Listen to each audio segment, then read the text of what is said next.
From Bloomberg's European headquarters in London, I'm Anne-Marie Hordern. This is Bloomberg Green. Now, for your roundup of this week's latest climate news, Jennifer Zabazaja has your Green in Brief. Here's the climate news you need to know. Deforestation of the world's largest rainforest has hit a 12-year high.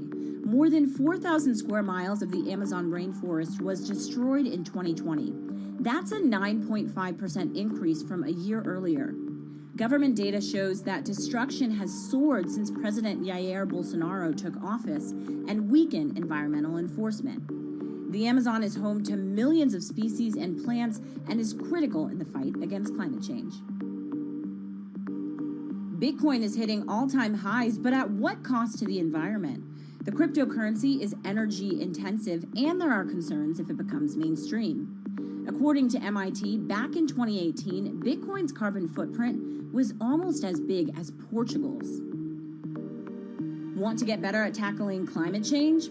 We'll hire more women. That's according to Bloomberg New Energy Finance. Firms with 30% or more women in top jobs tend to perform better when it comes to the environment and are more likely to set clear climate goals.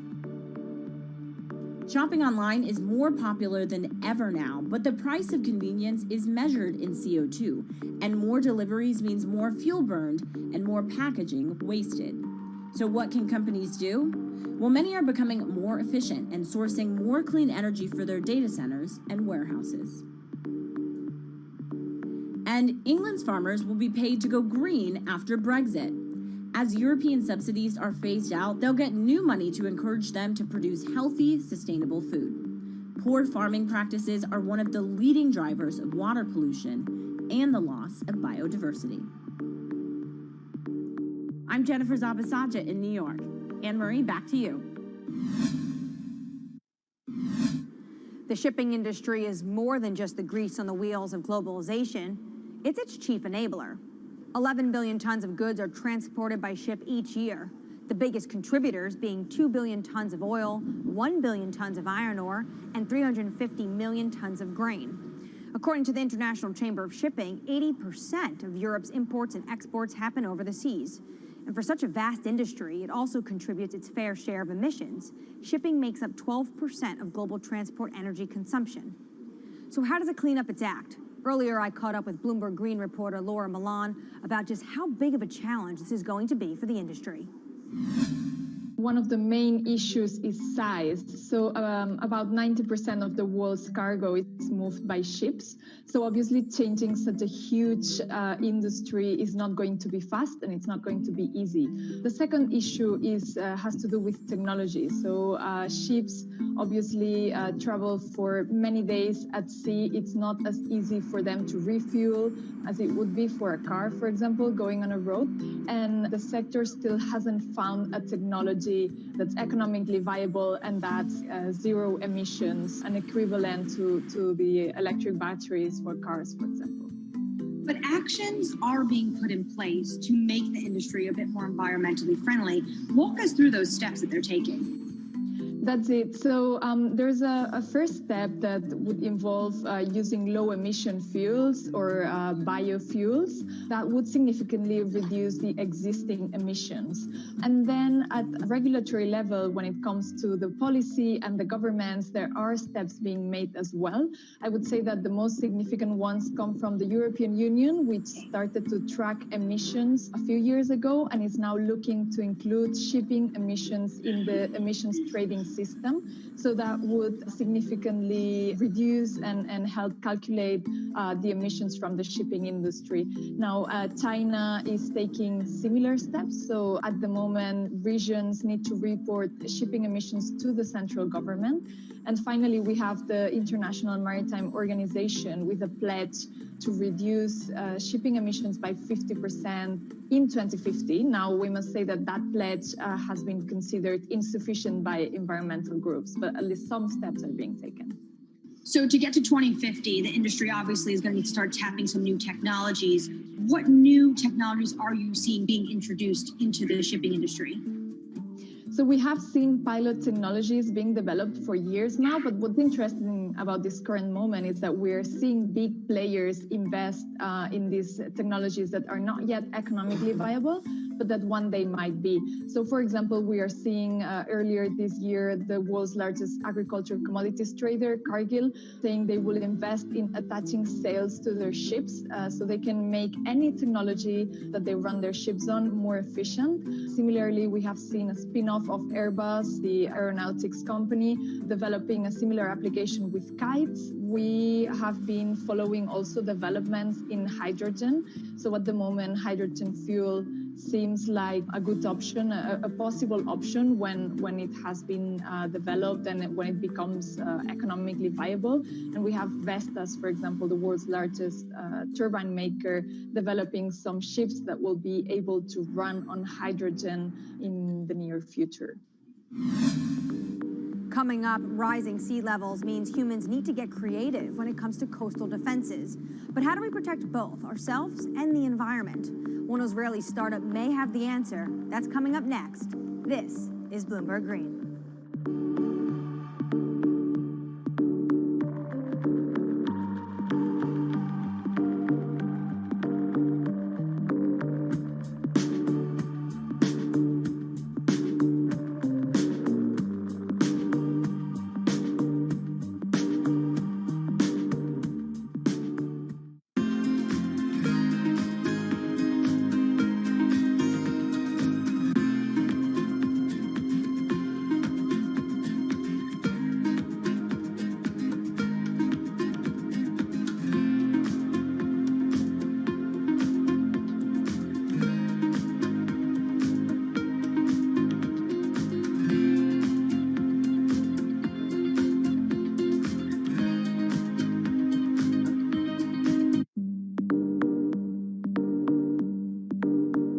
In London, I'm Anne-Marie Hordern. This is Bloomberg Green. After water, what's the resource that humans use the most?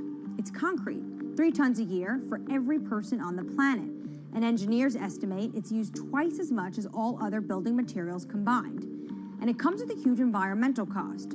Concrete, not just in cities, it's a common feature on our coastlines too. And that's taking a toll on biodiversity. But one Israeli startup has found a way of making sea defenses stronger and encouraging life to thrive.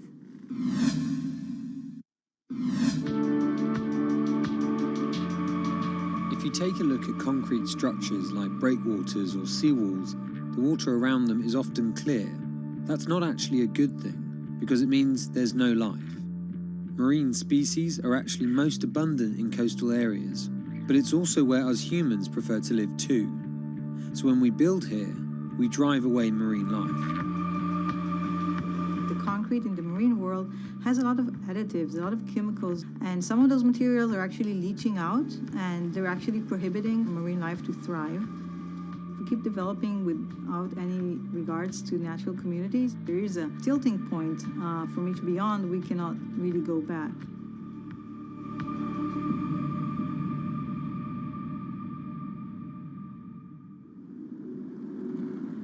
In the coastal city of Tel Aviv, an Israeli startup wants to revolutionize our urban coastlines. Their sea defenses are transforming lifeless man-made structures into teeming ecosystems. They do this by replacing standard concrete with their own special cement formulas. As opposed to regular cement-based concrete, e-concrete includes certain elements that enhance the growth of marine flora and fauna of plants and animals. Our admix, which is kind of our secret sauce, is basically kind of sealing the concrete, making it less aggressive for the marine environment. That once we add it, we enable life to flourish. In the lab, the team run tests to identify what mixes will work best for marine life.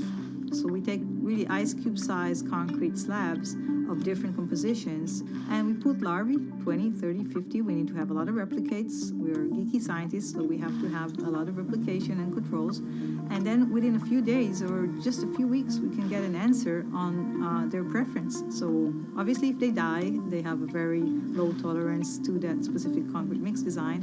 And if they thrive or they flourish, we can quantify that very quickly. E-Concrete says it typically sees double the biodiversity of regular grey concrete. From fish and sea caterpillars on their armour blocks to crabs on these tidal pools that sit on the shoreline. This unit holds water during the low tide, so it's always moist, and therefore it has a very comfortable habitat for crabs and sea anemones and sea stars, etc. These pools have been here for less than 3 months, and this is already what you can see. It's covered with life. See the rock around it, which has been here for probably 10, 20, maybe even more years, only has a thin layer of green algae, and that's it. As well as the composition of the cement mix, E-Concrete designs its products specifically to the marine environment it will be deployed, to create niches for endangered species, or to develop nurseries like these oyster beds. The final part of the equation is creating complex surface textures to mimic natural rock or coral, an environment that helps anchor young organisms. When concrete elements are being cast, the typical goal is to have a very slick surface, very, very smooth. The idea is to get the water to flow right across it. When we're designing E-Concrete with a rough surface, we want to do the complete opposite. We want to slow the water when they are crossing the structure so that the larvae can actually adhere and attach to the surface. E-Concrete has to offer its clients more than just ecological credentials. Over time, they've discovered that creating hospitable habitats for marine life adds another advantage, one that is surely hard to ignore. We've seen evidence to the fact that the growth of the organisms on the concrete create kind of a layer of defense. Just the addition of weight, we can actually gain stability and strength over time. This is let's say the unit when we put it in the water. And this is after a year in the water. And what you can see here is all the oysters are completely covering it. We designed the units so they can withstand the forces and perform in terms of structural performance, but they can also be a backbone for ecological enhancement. The company tests its miniature designs in tanks full of real seawater, rocks, plants, and animal life from around the world. What we're looking for is the accumulation of calcium carbonate on the surface of the concrete of different mixes and different designs. This is the process that we call it biogenic buildup. So with time, we get a buildup of calcium carbonate that is sourced from marine organisms on the surface of the concrete. And we actually encapsulate the concrete with a natural rock.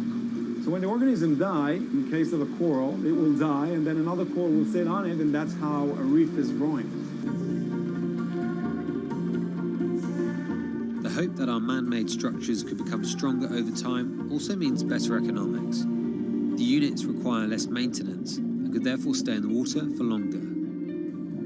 E-Concrete, though, is just a few years old, so it needs more time to really quantify the longevity of its products. But the company are certain their products are better for the environment, and not just in terms of improving biodiversity. We're kind of trying to offset some of that immense carbon footprint of the concrete industry. Construction is responsible for about 11% of global carbon emissions. By adding a biological crust to their products, E-Concrete prevents some CO2 from being released into the atmosphere.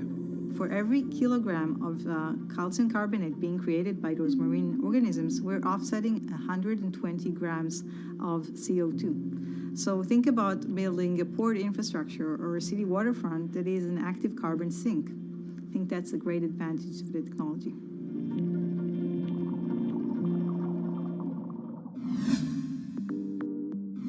That does it for this week, but let's keep the conversation going on Twitter. Follow us at Climate. I'm Anne-Marie Hordern, and this is Bloomberg Green.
Bloomberg Business Week. Insight from the reporters and editors who bring you America's most trusted business magazine, plus global business, finance, and tech news as it happens. Bloomberg Business Week with Carol Masser and Bloomberg Quick Takes Tim Stenovic on Bloomberg Radio. My watch is going off. It must be time to do our show. You should set it for a few minutes earlier than 2, Carol. It is set for a few minutes. Okay, good. All right. It was on snooze a little bit. You can't snooze today because, man, there is so much going on. We are expecting President Biden to make some comments on an infrastructure package. Just a little while ago, the president coming out and saying he's got a deal done. So we'll find out the details on that. It is Thursday, Friday's Eve, June 24, 2021. We're in our Interactive Brokers studio, streaming live on YouTube as well. So we're going to talk about stocks at a record on that infrastructure package, although we were kind of on that record beforehand. Yeah, we were, but still helping certain infrastructure-related stocks and also helping the Dow jump quite a bit as well. Yeah, tech names too. Tesla also moving ahead. We're going to talk about a billionaire with billions in a Roth IRA. Wait, what? Yeah, you should be asking that. Plus, the moment the global shipping world came to a stop. Remember that back in March? How can I forget? Ever given. That's a good one. It's the cover story for the international edition. Plus, Nike earnings and Fed stress tests. Also, an update on Archegos Capital Management. But first up, let's get to Doug Krisner with a check on the trading day. Hey, Doug. Hey, Tim. So we have the equity market extending records in the case of both the S&P 500 and the NASDAQ Composite. Carol, you were right. President Biden reaching that tentative deal on infrastructure. This is the first of 2 plans. The one that we're hearing about today is worth about $559 billion. And think traditional infrastructure, right? Roads, bridges. So we're seeing shares in Caterpillar drift up by more than 3%. Same is true for both Vulcan Materials and Martin Marietta. Now, the strength in CAT leading the Dow higher by 1%, the S&P 500 better by 0.6%, and the NASDAQ comp showing a gain right now of 0.6% as well. Eli Lilly shares trading up by more than 7%. The company's experimental Alzheimer's drug has gained a breakthrough. New status from the FDA kind of moves it to the next level now, and so Lilly shares helping to lead generally healthcare stocks to the upside. Day's economic news was friendly to the recovery story, and as such, we're having a move up in long-term interest rates. Not a lot. 10-year Treasury here at 148. I'm Doug Krisner. That's your Bloomberg Business Flash. All right, Doug, thank you so much. Let's get to the Market Drivers Report. And let's set that Business Week agenda. Dave Wilson in the house, of course, Bloomberg Stocks editor. Also, Sri Natarajan of our Bloomberg News covers the finance world. He is with us on the phone in New York City. Dave Wilson, let's go to you. Stocks at a record. Yeah, absolutely. And Doug Krisner mentioned Eli Lilly. That's a piece of it. And then stocks related to the infrastructure plan are definitely a piece of it. You've got United Rentals, Caterpillar, Vulcan Materials, Martin Marietta Materials, all moving higher, all among the best performers on the day in the S&P 500. And then the gains really started once we found out that there was indeed an agreement on an infrastructure plan. So, presumably investors anticipating more spending. Speaking of that, let's go to the East Room in the White House and President Biden.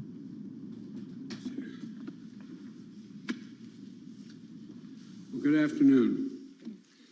If you hear a little noise in the background, it's because I'm supposed to be getting on a helicopter to head to North Carolina, which I'm going to be doing right after this. And the Vice President and I, though, want to lay out what we just settled, at least for the moment, with our friends, the bipartisan group of senators.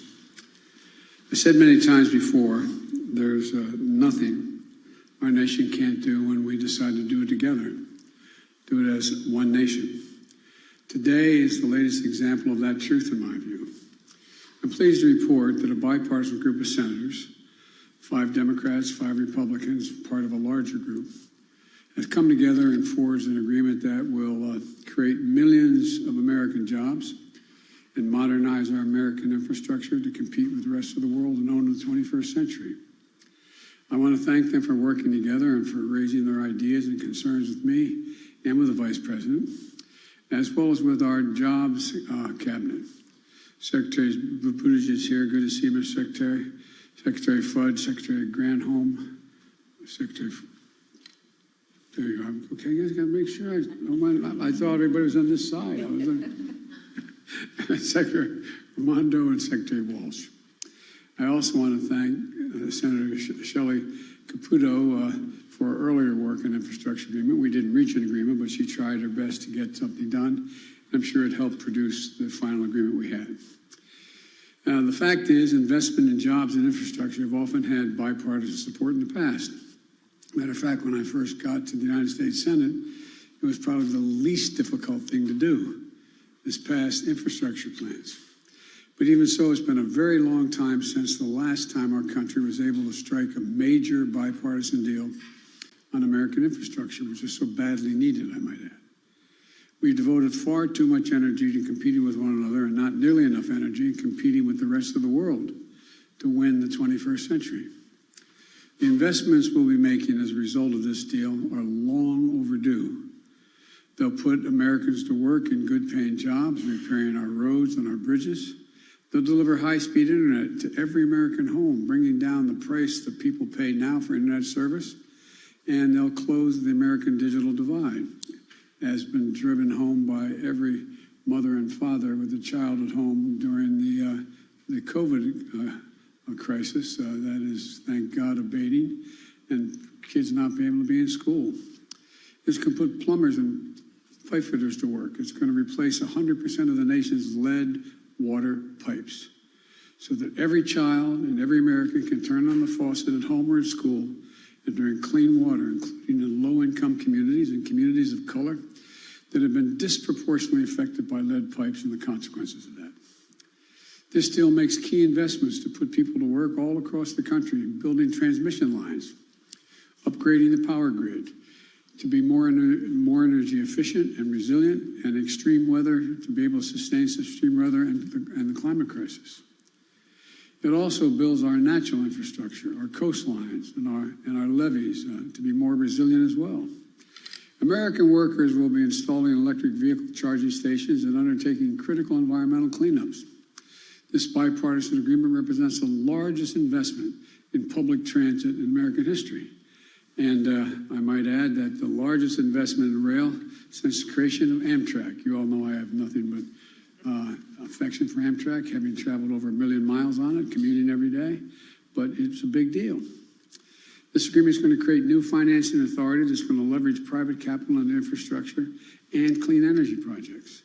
It will provide folks with good-paying jobs that can't be outsourced, the kind of jobs that provide a middle-class life with a little bit of breathing room for American families. My dad used to say, being in the middle class is just being able to take that extra breath. I mean, sincerely, think about it. Think about all the people who can't take that breath because they have no margin for error. We're going to do it all without raising a cent from earners below $400,000. There's no gas tax increase, no fee on electric vehicles. And the fact is, we're going to help ensure that we're going to make sure that everybody in America is in a position to be able to do what need be done. And so, let me be clear, we're in a race with China and the rest of the world for the 21st century. They're not waiting. They're investing tens of billions of dollars across the board. Tens of billions. I just came back from Europe, meeting with the G7, as well as with NATO, as well as with the EU, and as well as with Mr. Putin, all separately. There's massive investment going on among the autocrats. One of the underlying questions is, can democracies compete with autocratic enterprises in the 21st century? And this is a big move toward that, being able to compete. We have to move, and we have to move fast. And this agreement signals to the world that we can function, deliver, and do significant things. These investments represent the kind of national effort that throughout our history has literally, not figuratively, literally transformed America and propelled us into the future. The Transcontinental Railroad, the interstate highway system, investments that we made together that only our government was in a position to make. Now, we're poised to add a new chapter in that American tradition. Let me be clear. Neither side got everything they wanted in this deal.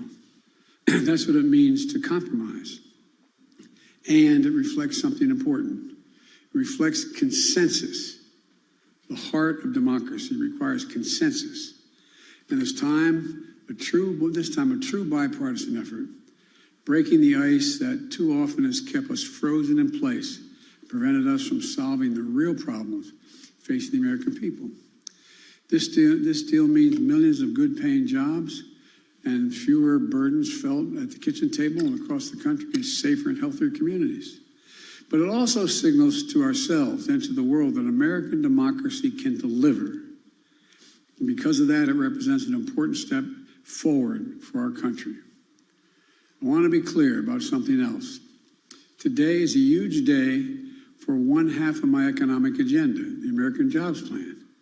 It delivers clean transportation, clear water and clean water, universal broadband, clean power infrastructure, and environmental resilience.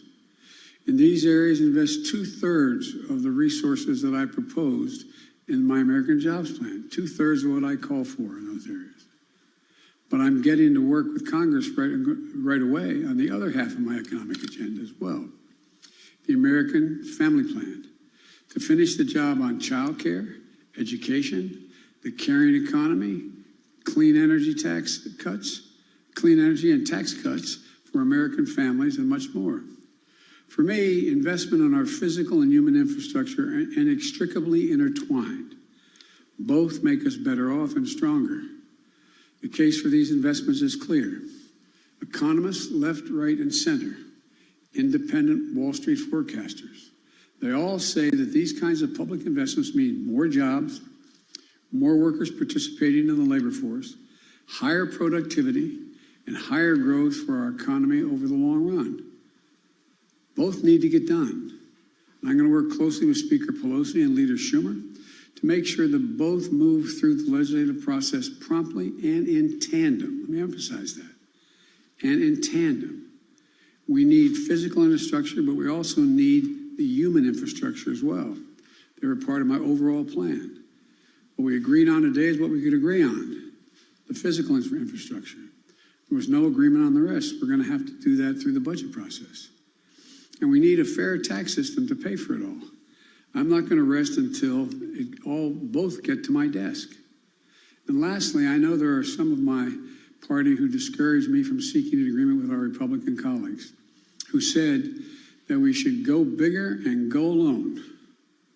To them, I say this: I've already shown in my young presidency that I'm prepared to do whatever needs to get done to move the country forward. That's what I did with the American Rescue Plan, which is $1.9 trillion. Let me say this. When we can find common ground, though, working across party lines, that is what I will seek to do. The reason why is because the broader support a proposal has in Congress, the stronger its prospects for passage. Working together when we can allows us to make bipartisan process whenever possible without foreclosing the right and the necessity of moving forward on a majority basis when we are at deep odds with one another, so-called reconciliation process. And for the deal being announced today, there's plenty of work ahead to bring this home. It's going to require hard work and collaboration. The committee chairs and the ranking members are going to play a major part. There are going to be disagreements to resolve and more compromise to be forged along the way.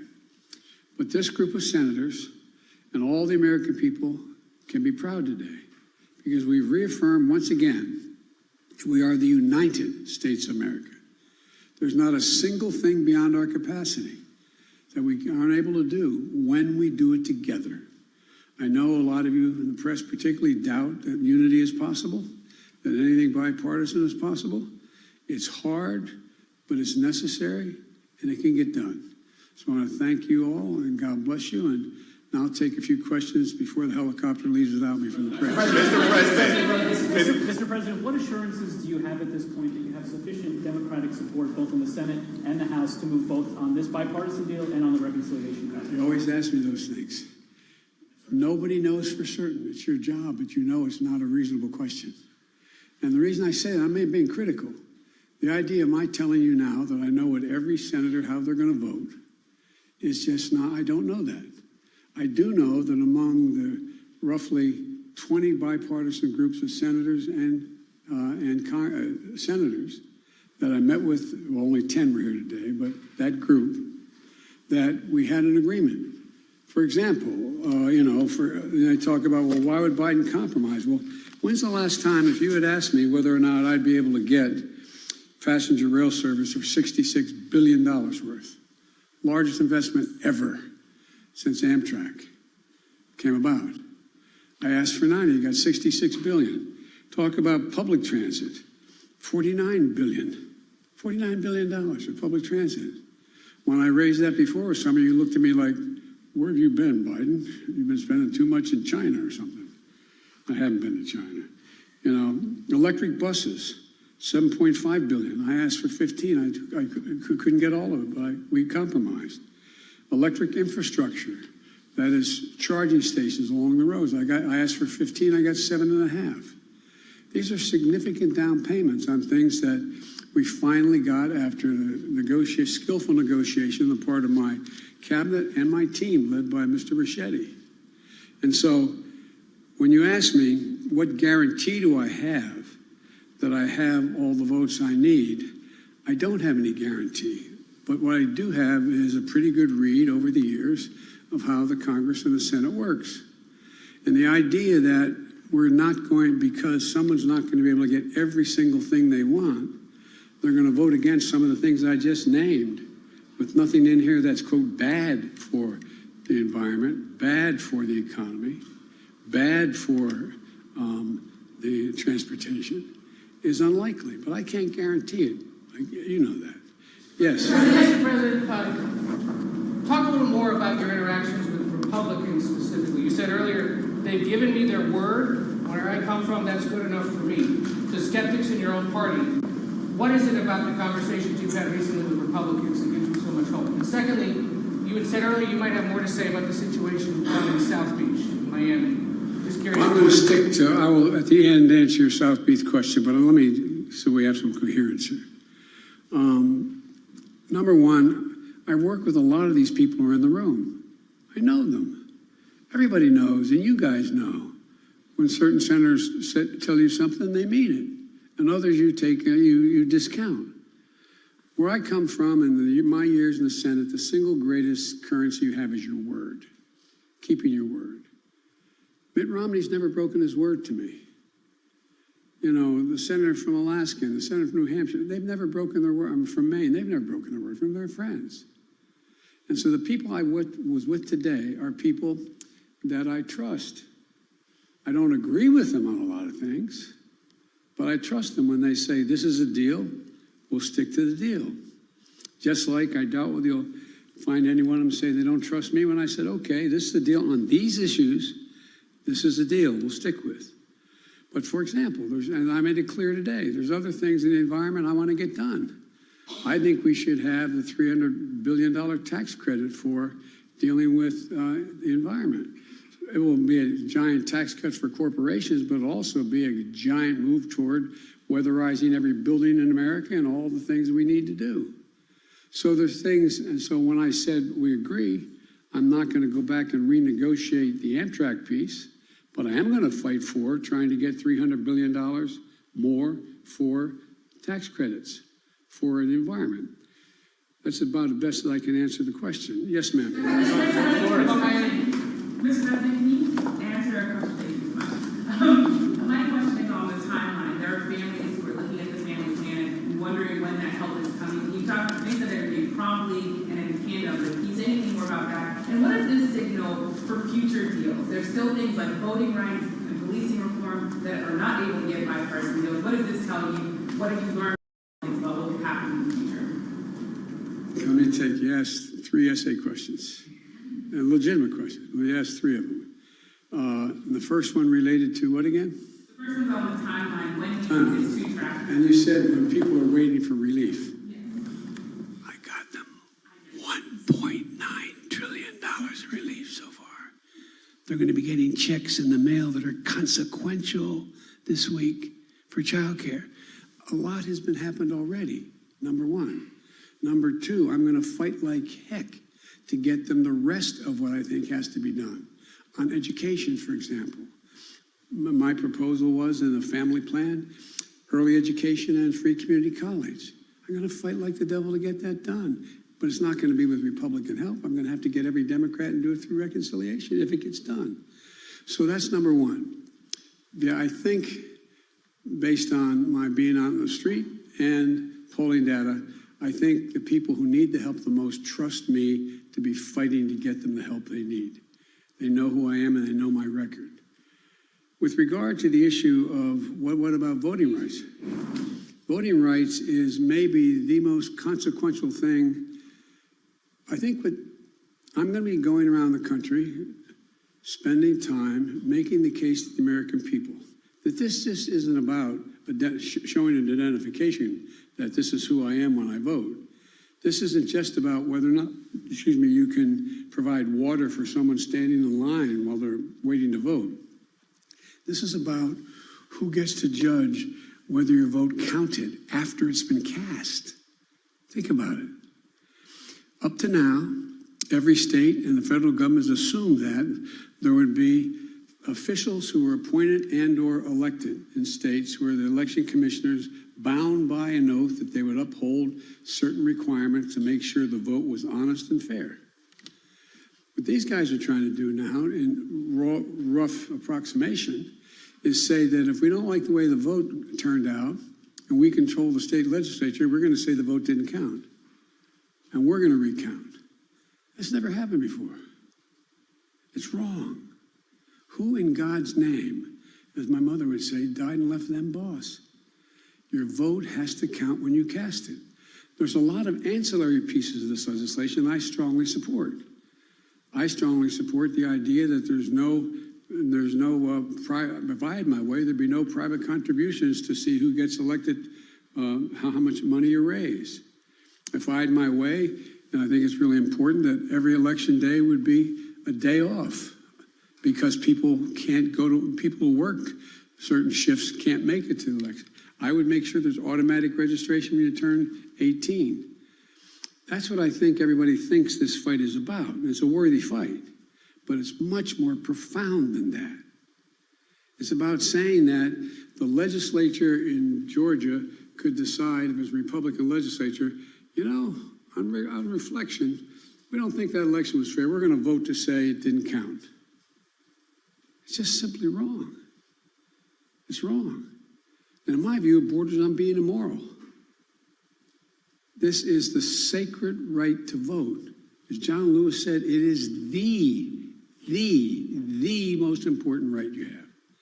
And so I'm going to be making the case across the country, and as best I can to seize over Jen. Mr. President, Mr. President. Mr. President, you said you want both of these measures to come to you in tandem. Did you receive any assurances that that will happen? And how do you anticipate, what will you do? I control that. If they don't come, I'm not signing. Real simple.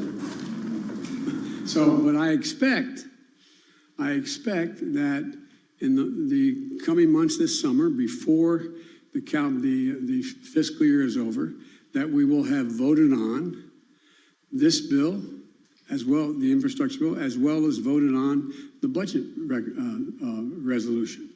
And that's when but if only one comes to me, I'm not, if this is the only thing that comes to me, I'm not signing it. It's in tandem.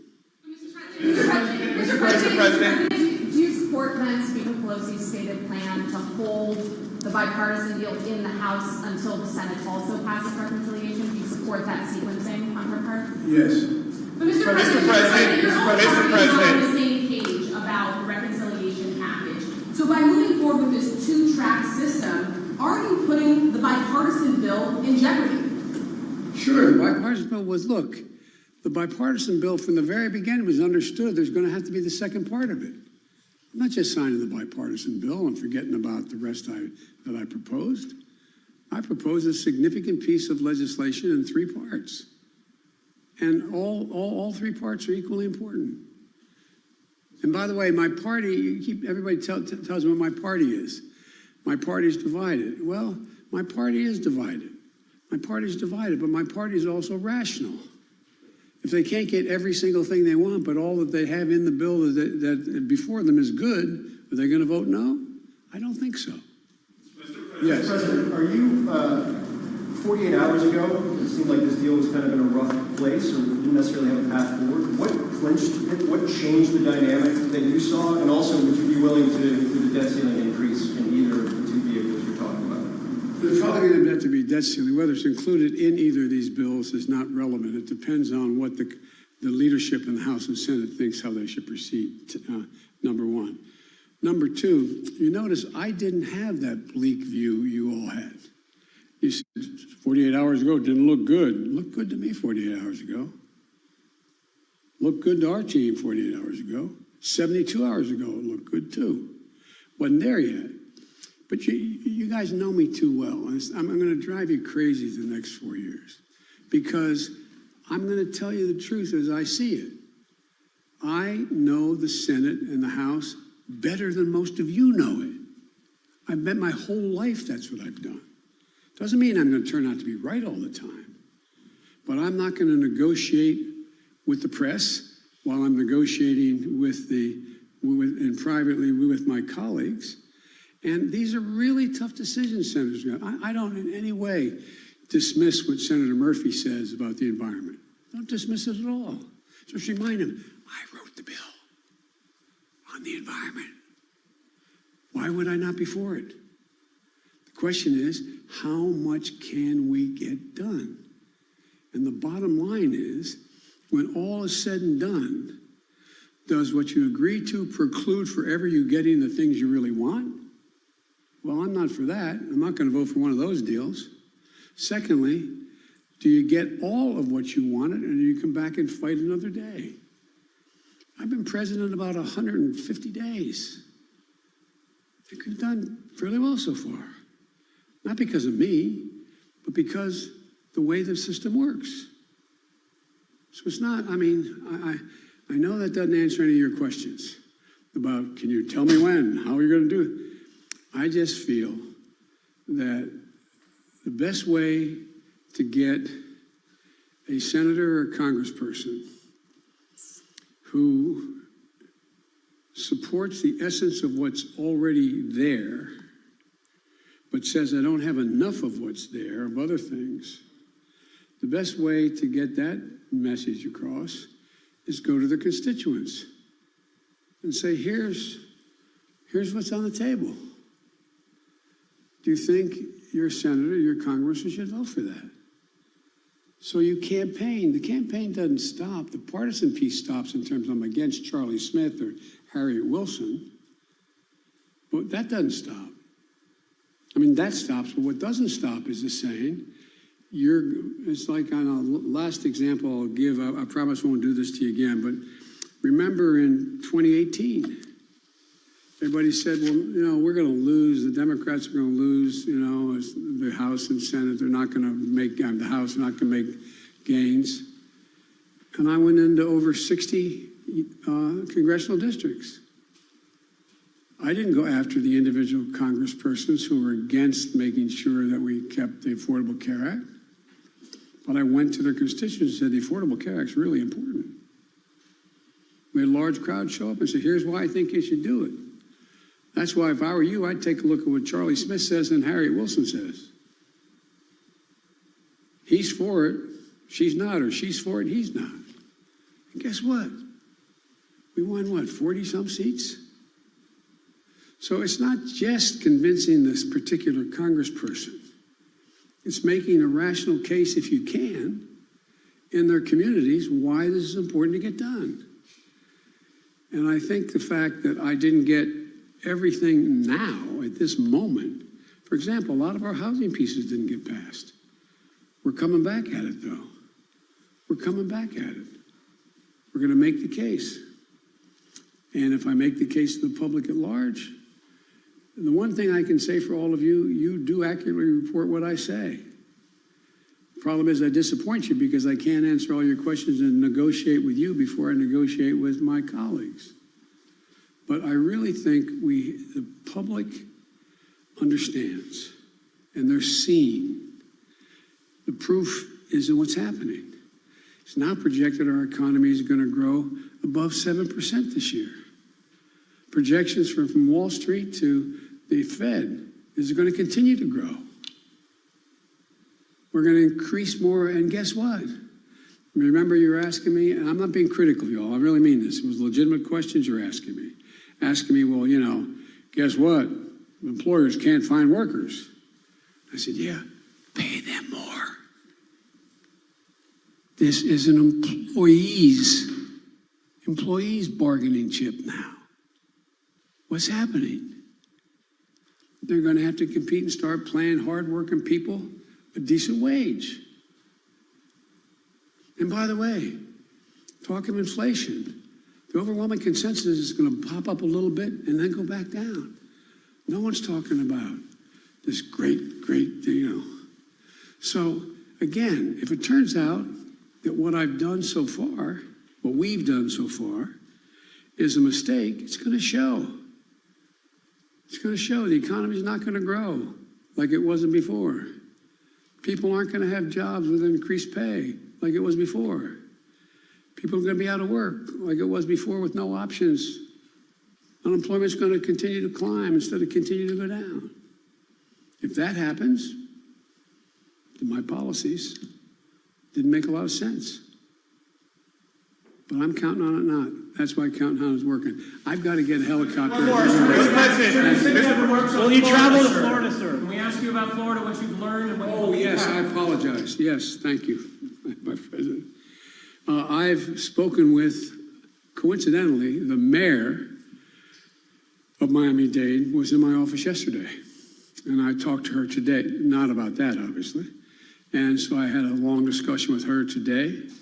I've also spoken with, we've been in contact with the Congresswoman, Debbie Wasserman Schultz, who has that district. We've gotten in touch with FEMA. They're ready to go. The governor is going to have to, we can't, they're down inspecting what they think is needed.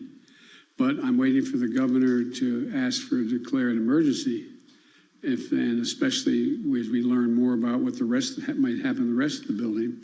So we are on top of it. We are ready to move from the federal resources immediately, if in fact we're asked for it. But we can't go in and do it now, but the FEMA is down there, taking a look at what's needed, and including from everything from if the rest of those buildings have to be evacuated as well, finding housing for those people, making sure they have the capacity to both have a place to shelter and food to eat, etc. So that's underway now, and my chief of staff has been deeply involved in this from the very beginning. We got the cabinet involved in it now in terms of dealing with FEMA.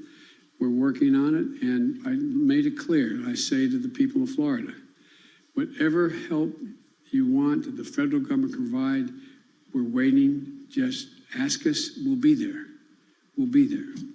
So thank you so much. I appreciate it. One quick question. What are you hoping the Vice President can do at the border tomorrow? You've been listening to President Biden there with Vice President Kamala Harris in the East Room of the White House. That last comment, of course, having to do with the Miami area condo that collapsed. One is reported at least that has lost their lives. It did trap a bunch of residents, but the president obviously addressing questions on that.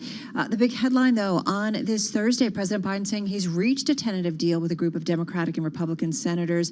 Tim, it's a bipartisan $579 billion 5-year infrastructure plan that would fulfill one of his top priorities. But as he said, there's a second part of this, and he wants that done as well. Well, let's get right into it with Joe Matthew, the host of Sound On and our Washington correspondent. He joins us from the Bloomberg 99.1 newsroom in D.C.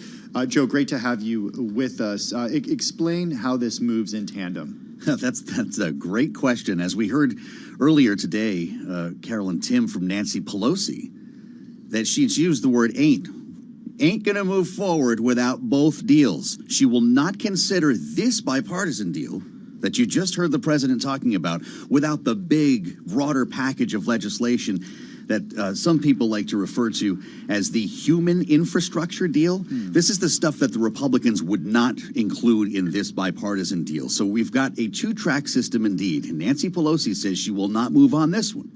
until the Senate gets reconciliation done. Well, so we could be waiting around. Joe, and this is certainly politics at play, right? Playing to the more progressive members of the Democratic Party in the House and Senate. I mean, they have their priorities, and President Biden really needs everybody to be on board in order to get this done. He sent them a message. It was really interesting listening to him walk through this with reporters. He said, I know there's some in my party that discouraged me to work with our Republican colleagues, said we should go bigger and go alone. And to them, I say this, I've already shown my young presidency that I'm prepared to do whatever needs to be done to move the country forward. He's speaking directly to members of his own party through the TV cameras there as the helicopter's ready to take off from the South Lawn. There's a lot of questions here, specifically about the numbers. You hit it right, $579 billion. You'll hear a lot of stories about $1.2 trillion, but that's the new money that you mentioned. More than $300 billion on transportation. Roads, bridges, tunnels get over $100 billion. Public transit, $49 billion, and his beloved Amtrak.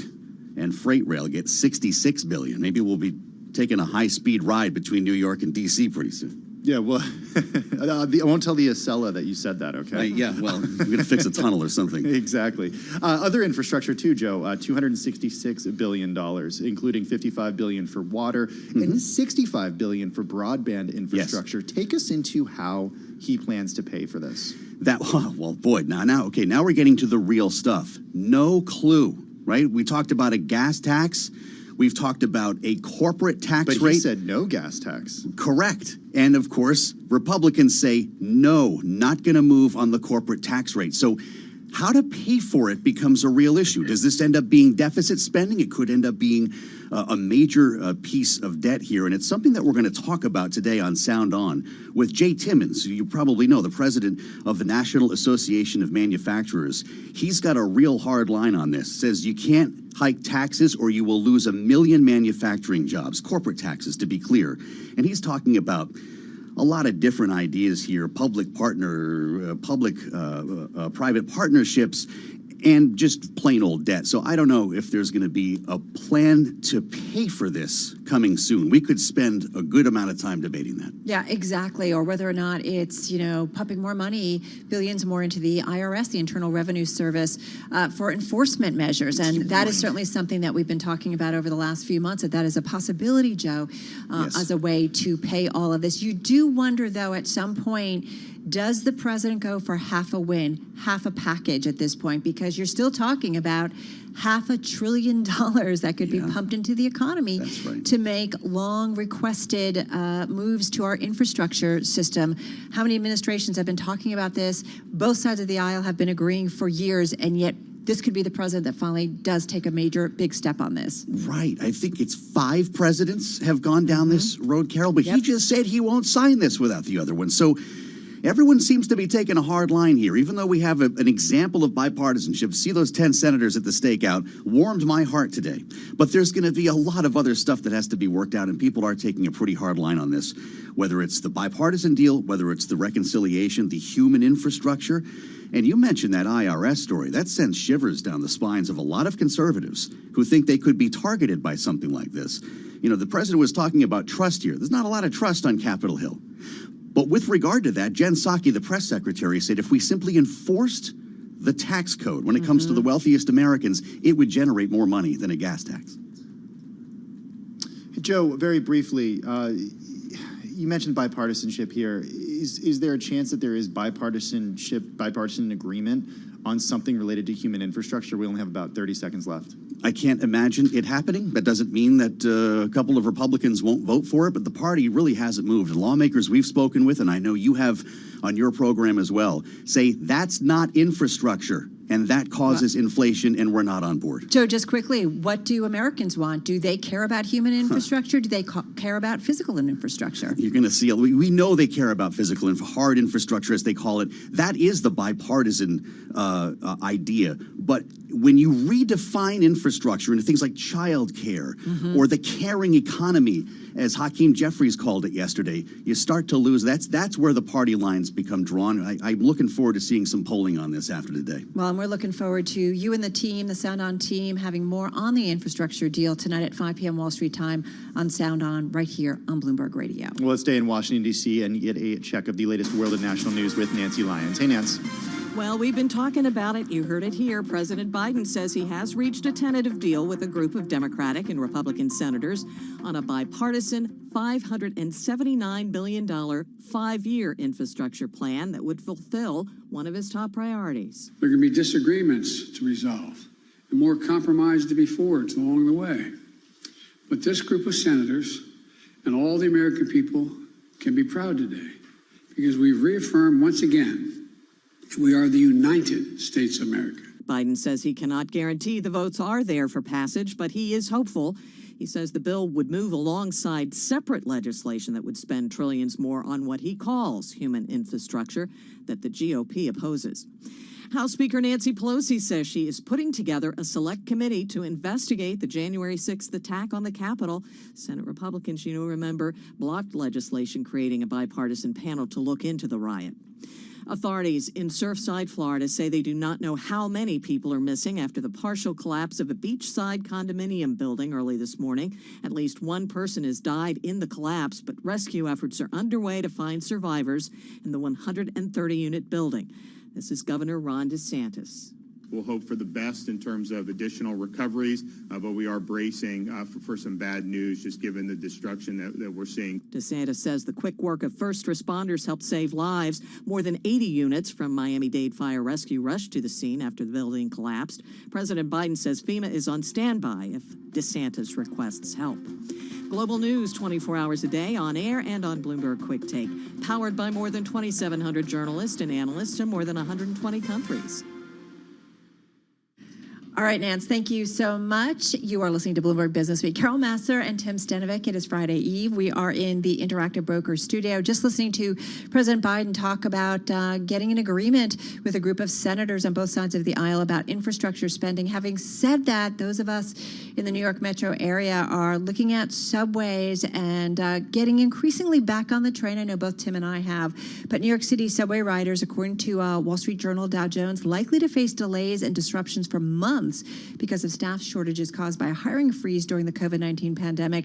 That's according to the system's leaders. They put that out there actually yesterday. Yeah, Sarah Feinberg, the interim head of the MTA that runs the subway, said on Wednesday that the freeze has caused worker shortages in key departments that run trains, fix tracks, and maintain equipment. This from a story by Paul Berger in the Wall Street Journal. Carol, you mentioned the $579 billion in new spending. $312 billion of that will go to transportation.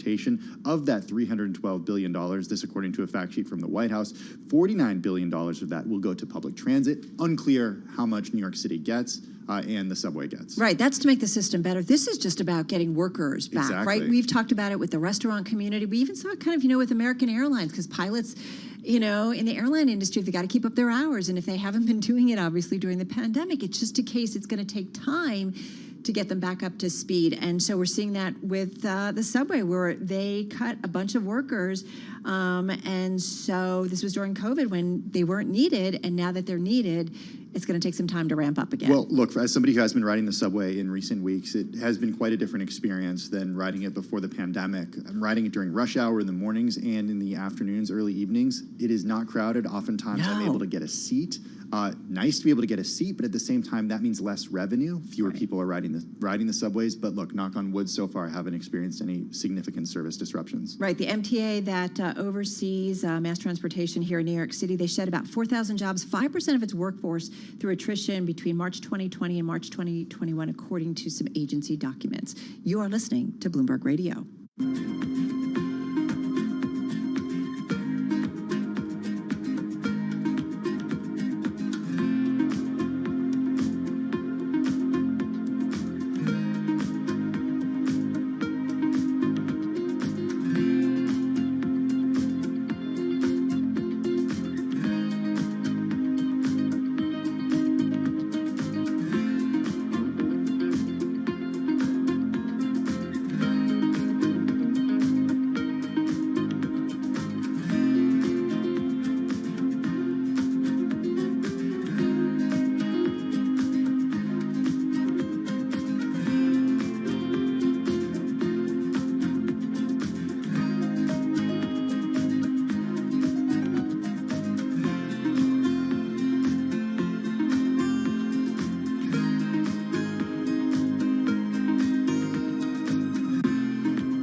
markets, headlines, and breaking news 24 hours a day at Bloomberg.com, the Bloomberg Business app, and at Bloomberg Quick Tape. This is a Bloomberg Business Flash. We've got about an hour and 13 minutes into today's session with the equity market extending records today, at least where the S&P and the NASDAQ are concerned. The S&P right now at 4,270, NASDAQ composite 14,379. Where the Dow is concerned, a gain of 1% right now. So President Biden has reached a tentative deal on an infrastructure plan with a bipartisan group of senators. Think traditional infrastructure here. We're talking roads and bridges. This 5-year deal worth about $579 billion. We're seeing shares in companies linked to anything related to traditional infrastructure move higher. I'll use Caterpillar as an example. Stock is up more than 3% right now. And Tesla is higher for a third straight session. Today's infrastructure package is going to propose spending $7.5 billion on an electric vehicle ecosystem. Earlier, the website Teslarati was reporting long wait times for both the Model 3 and the Model Y. Could be an indication these vehicles are selling out. Right now, Tesla shares being heavily traded. Stock is up more than 4.5%. And the chip shortage may be easing. And that may validate the Fed's view on inflation being transitory. The chairman of one of Taiwan's leading chip material makers was telling the Nikkei overnight many of his customers have ramped up output. We've got the Philadelphia Semiconductor Index higher by nearly 1.9% right now. I'm Doug Krisner. That is your Bloomberg Business Flash. All right, Doug, thank you so much. Well, it's the international cover story this week. It's about something that we were all mesmerized by for 1 week back in March when global shipping, Tim, came to a halt when the Ever Given got stuck in the Suez Canal. And how it happened, that's a story. It's the international cover. And joining us now is Joel Weber, editor of Bloomberg Business Week. He joins us here in the Bloomberg Interactive Broker Studio. Also joining us, Kit Shalel, senior writer at Bloomberg News, joining us on the phone from London. Joel, I learned more about shipping and the Ever Given than I've ever thought I could know when I read this piece. Everyone became an expert for a week, right? And then the moment that it got dislodged and was able to move again, everybody forgot about it. And that's exactly when Kit was like, do you want to know everything? And I was like, yes, tell me everything. And thus began the odyssey to explain not only how the Ever Given got stuck, but the quagmire that it finds itself in now. Kit, there's so much fabulous reporting. Can we just start with the audio? The audio from the bridge. Yeah. What happened? One of the things that got me excited about this story was I felt like I still didn't understand how this ship had crashed. You know, it's a straight canal. It's not technically very challenging in some ways. It was windy, but it's always windy in Egypt at that time of year, so I didn't really understand what was going on. And then we discovered the existence of the VDR, which is the voyage data recorder that records all the conversations that are held in the bridge of a ship like this.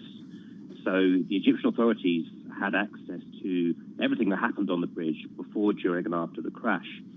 And because the ship was seized by the Egyptian authorities and because there was an ongoing legal dispute, we were starting to get wind that some of the evidence from that transcription, from that audio, was going to emerge. We might find out what caused the crash. And obviously, we didn't get to hear it because it's under lock and key in Egypt. But one of the things that we learned was that the captain actually got conflicting information. And how did that transpire according to our reporting that you guys were able to get? So what we do know about what happened on the bridge when the ship crashed was there was a chaotic situation.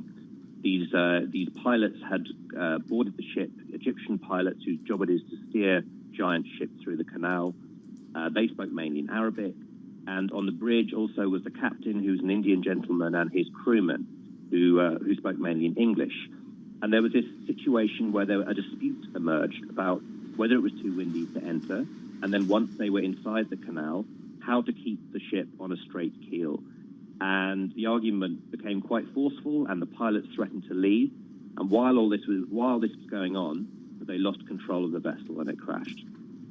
So what about now?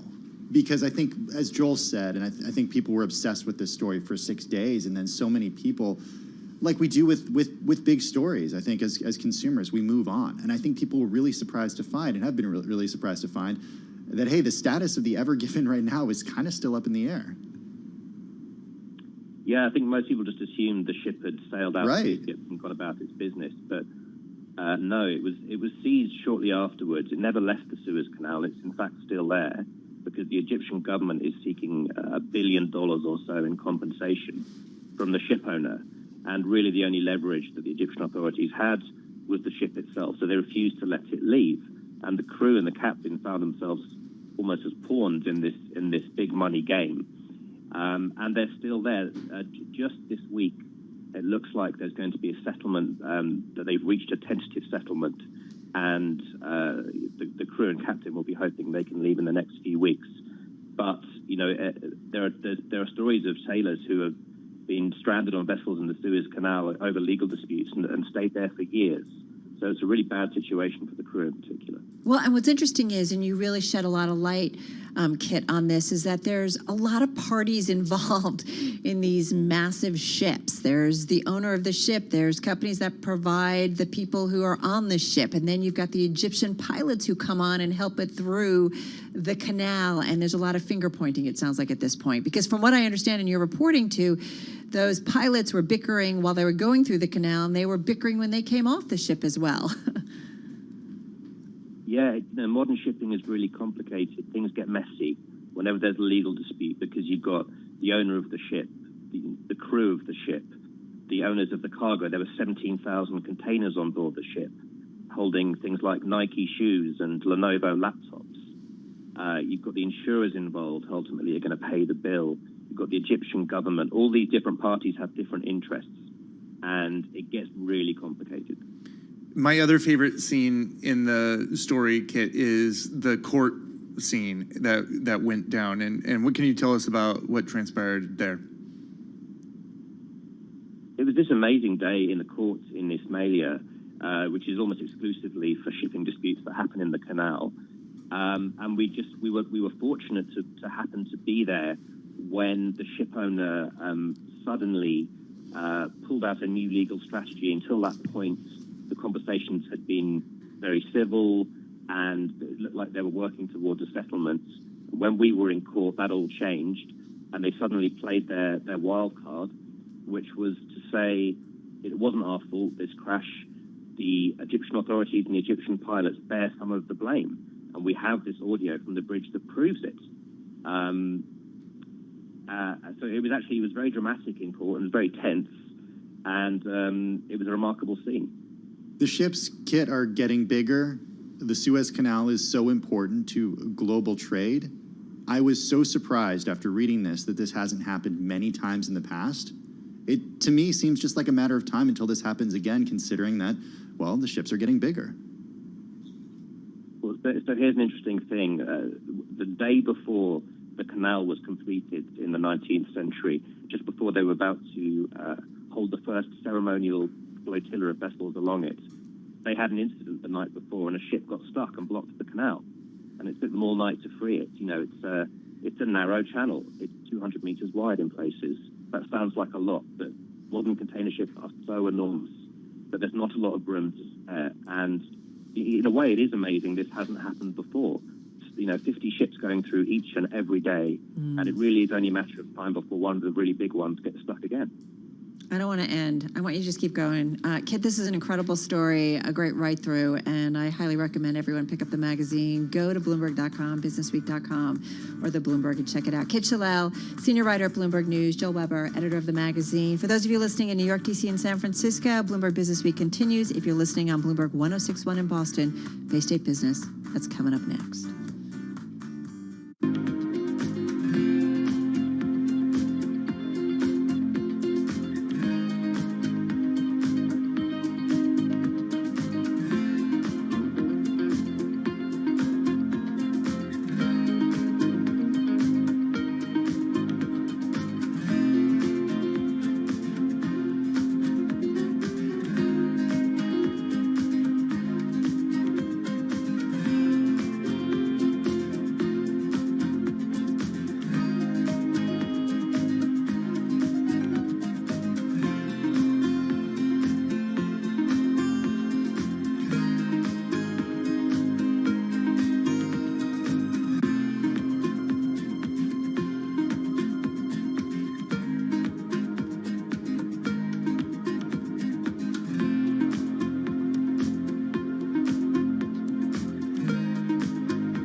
headlines and breaking news 24 hours a day at Bloomberg.com, the Bloomberg Business app, and at Bloomberg Quick Take. This is a Bloomberg Business Flash.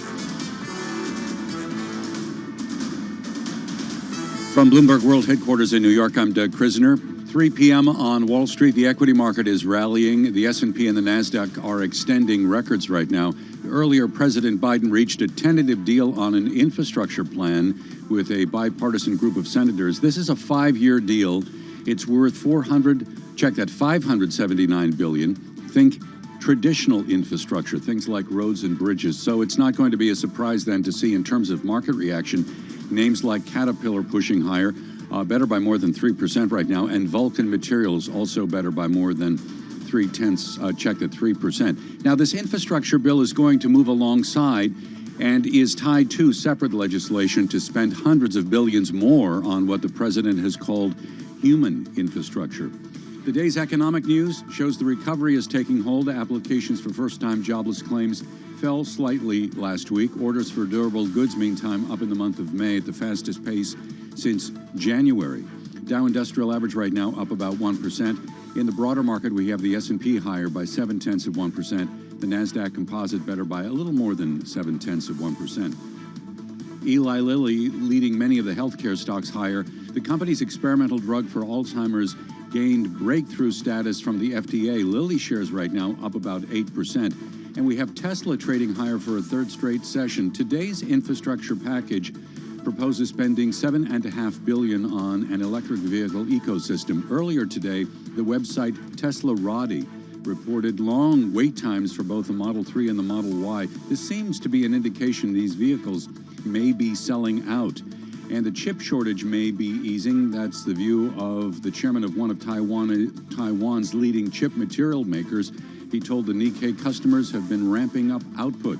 The Philadelphia Semiconductor Index right now higher by nearly 2%. I'm Doug Krisner. That is your Bloomberg Business Flash.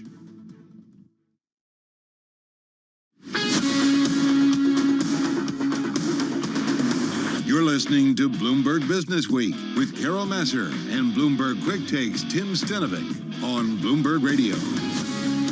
So in public today, healthcare platform Doximity, an investor raised $606 million after pricing an IPO above the marketed ranges. This is, according to the company, the profitable San Francisco-based company selling 23.3 million shares, $26 each, after marketing them for 20 to 23. Let's get more on the IPO and the outlook for the business. I should point out shares of Doximity flying in their first day of trading, up 75%, up more than $19 at $45.11 a share. Doximity Chief Financial Officer Anna Bryson joins us on the phone from the New York Stock Exchange.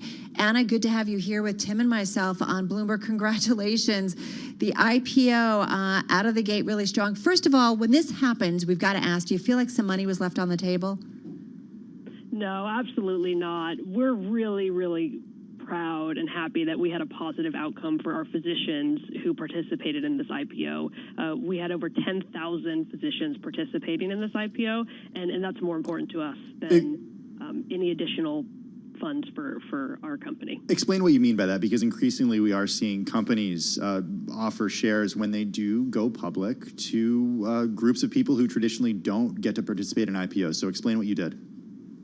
Yeah, so we did a directed shares program for our physicians, which enabled them to participate in the IPO at the offer price.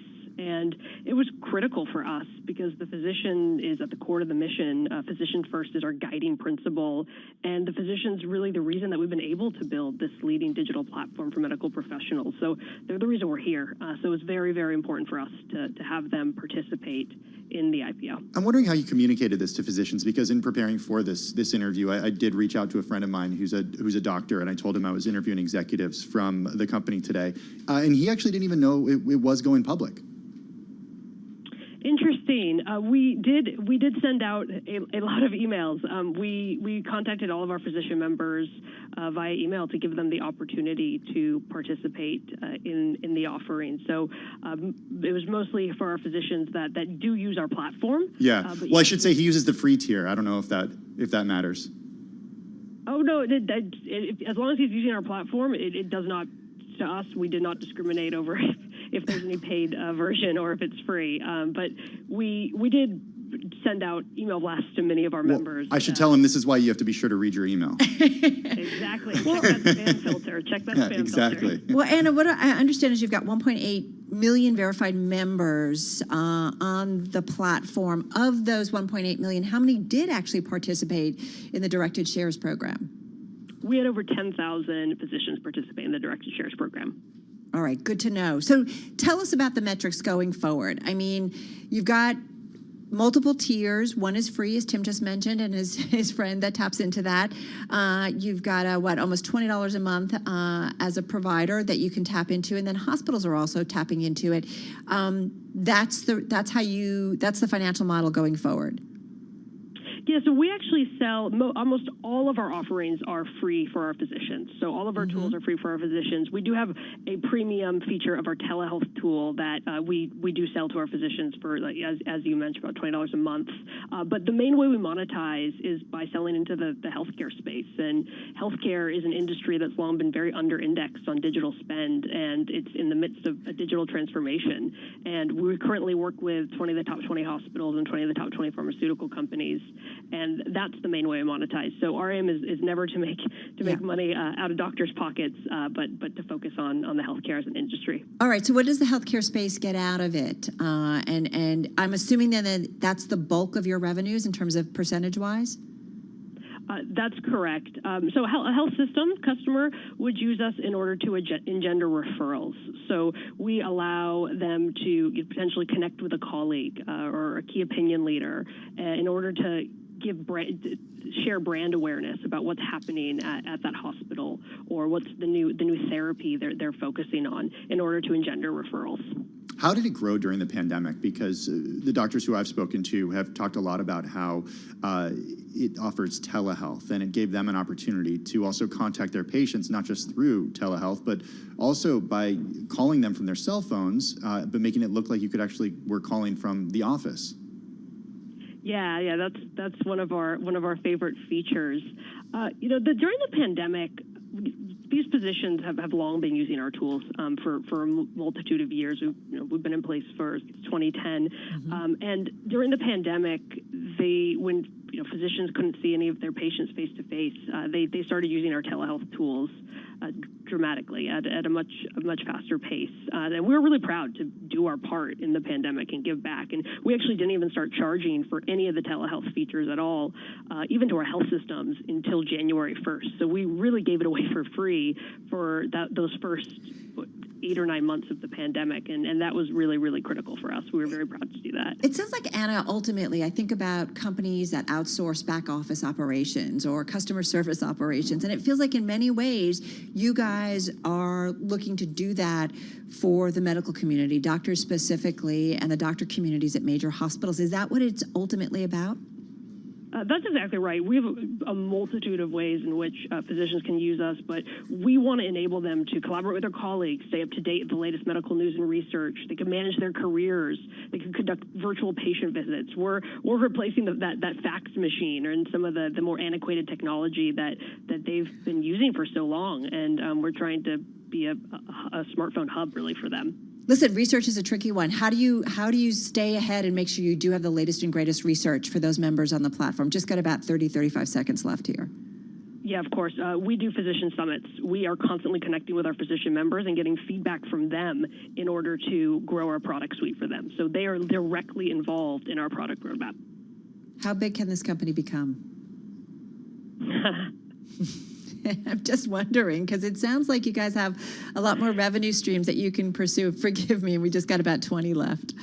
I think we have a tremendous organic opportunity ahead of us. As I mentioned, healthcare is an industry that is in the midst of a digital transformation, and we look forward to continuing on this journey and seeing where it can go. And I'll get back to you on that one. All right, would love that. Would love to hear more. We've talked to Peter Alperin, who's on Doximity, and we've talked to him a lot throughout the pandemic, so look forward to more on this company. Anna Bryson, thanks, CFO at Doximity, on the phone from New York, from the New York Stock Exchange. The stock up about 75%. It's first day of trading. Well, let's get a check of the latest world and national news with Nancy Lyons in our 99.1 newsroom in D.C. Hey, Nance. Hey, Tim. Some good news coming out of a meeting today between a bipartisan group of senators and President Biden. They discussed infrastructure, and President Biden says the talks were productive. We had a really good meeting. And to answer your direct question, we have a deal. Biden says both sides had to compromise. He is unsure, though, that the votes are there for passage, but he says he is hopeful. House Speaker Nancy Pelosi says she will appoint a select committee to investigate the January 6th riot inside the Capitol. It is imperative that we seek the truth as to what happened. To do that, we believe that a bipartisan commission would be the best way to proceed. She says the panel will review what happened January 6th and will not investigate Black Lives Matter, which she says the GOP kept pushing for but had nothing to do with the insurrection. Rudy Giuliani cannot practice law in New York. That's the ruling today from an appeals court in Manhattan. The state court found uncontroverted evidence that he made demonstrably false and misleading statements to courts, lawmakers, and the public at large. And the court went on to say those false statements were made to bolster the, quote, narrative that due to widespread voter fraud, victory in the 2020 U.S. presidential election was stolen from his client, then President Donald Trump. Well, former Minneapolis police officer Derek Chauvin will be sentenced tomorrow for George Floyd's murder. Several local attorneys expect the judge to give him between 20 and 25 years. Prosecutors are asking for a 30-year sentence, saying he brutally murdered Floyd by placing his knee on the man's neck for more than 9 minutes. Global news 24 hours a day, on air and on Bloomberg Quick Take, powered by more than 2,700 journalists and analysts in more than 120 countries. This story reminds me of a time I said to my mom, when I make this amount of money, I'm going to do this for you, which I did do for her. Okay, I was going to say, did you follow up on that? You bought her the house? I did. No, I didn't buy her the house. It was something else. But it's just funny. It's how our perception when it comes to wealth. How that changes over time, how it changes based on where we live, and how it changes when our situations change too. Totally. This is a fun Bloomberg opinion piece by our Erin Lowry, and she just talks about, her first time in New York City. She was making $25,000. She remembers thinking, if I could make $80,000, I could really enjoy living in the city. And when she got that, she was already fixing on getting to $150,000. So it is a moving target. People's views on wealth in general, she writes in this column, have changed during the pandemic, according to Charles Schwab Modern Wealth Survey. In 2020, respondents said 2.6 million was needed to be wealthy, while 1.7 million was needed for financial happiness and 934,000 to be financially comfortable. In 2021, respondents said 1.9 million was needed to be wealthy, 1.1 million for happiness, and 624,000 to be comfortable. It had come down. It had come down, which is so interesting because we hear so much about prices going up and things costing more and homes costing more. I was actually surprised to see this, Carol. I don't know what's up with that. I think maybe people reevaluated the way they think about money and the way they think about things. Yeah, well, listen, when your health was on the line potentially during the pandemic, all of a sudden you're like, well, wait a minute, if money isn't going to get my health back, now I know what really matters. There's some other really interesting numbers in this Bloomberg opinion piece by Erin Lowry. She points out that to be in the top 1% of the U.S., you need to have a pre-tax income of about $500,000. That's according to a Bloomberg analysis from 2020. However, we should note this varies by region. So if you live in a more expensive place like California or New York, then that is likely higher.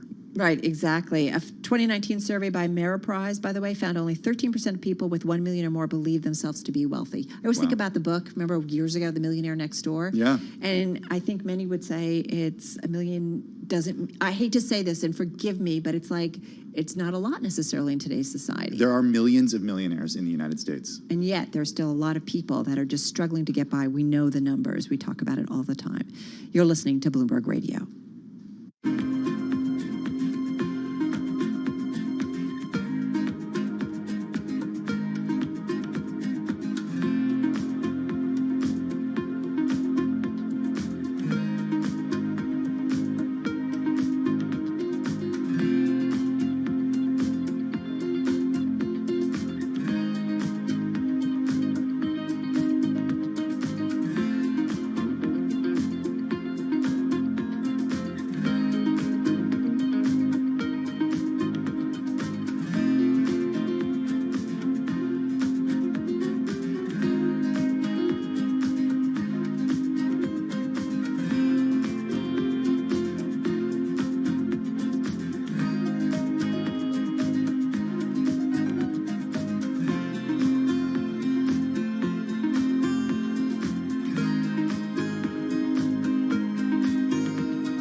events, headlines, and breaking news 24 hours a day at Bloomberg.com, the Bloomberg Business app, and at Bloomberg Quick Take. This is a Bloomberg Business Flash.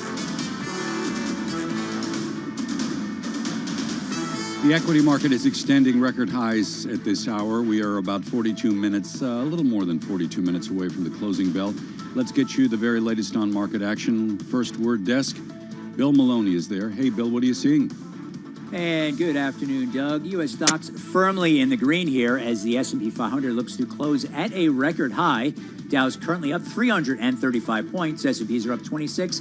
NASDAQ rises by 100. The U.S. 10-year yield at 1.49%. Gold is up 3. Transports rise 75 points. And Bitcoin is up 5%. Among the main 11 S&P sectors, leaders were the financials and the industrials. Only real estate and utilities fell. And leaders to the upside in the Dow, Caterpillar, and Boeing, while fractional losses for Apple. In other news, infrastructure stocks spiked intraday on the heels of the bipartisan infrastructure deal.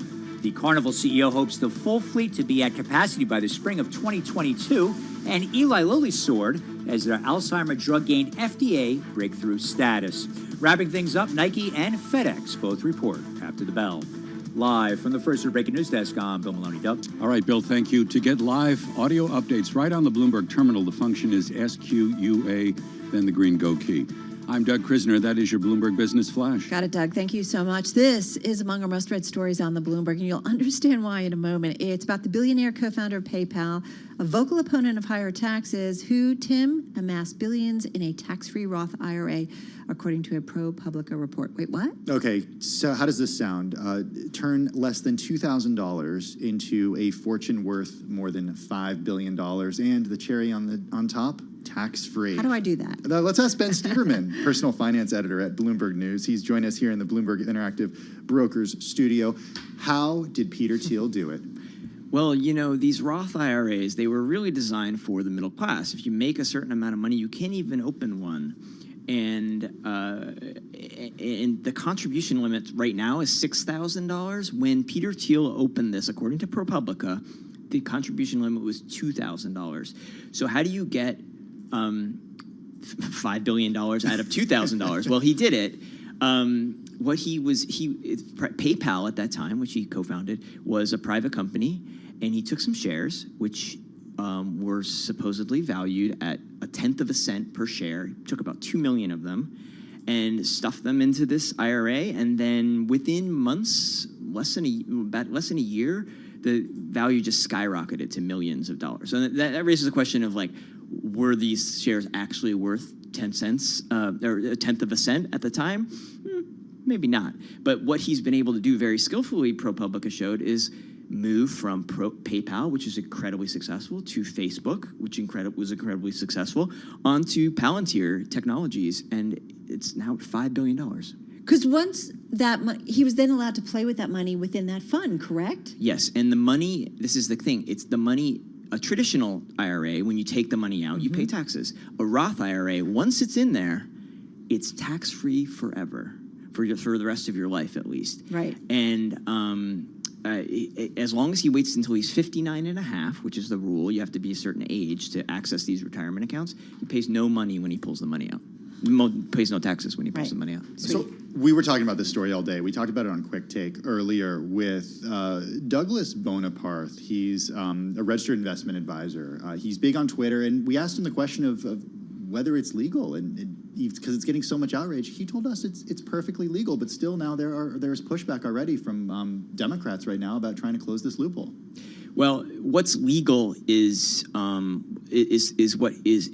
idea of putting this, making a really smart bet and then like having it explode. That makes total sense. The question really is, were the PayPal shares really at the value that he said they were? So the IRS could have, back in the day, gone in and challenged them. But as we know, the IRS budget has just been gutted. They don't have the resources to go after these folks.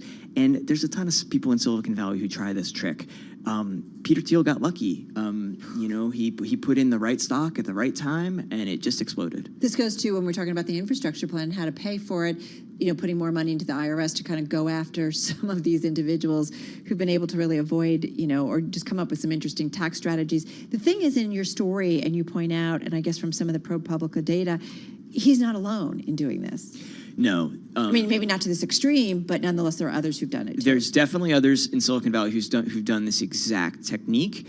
A more common thing is something called a backdoor Roth conversion, where you take a traditional IRA, you pay some taxes on it, bunch of taxes on it, and then you convert it into a Roth. That's completely legal. It was a way that the George W. Bush administration tried to raise some short-term revenue at the cost of some long-term loss to the Treasury.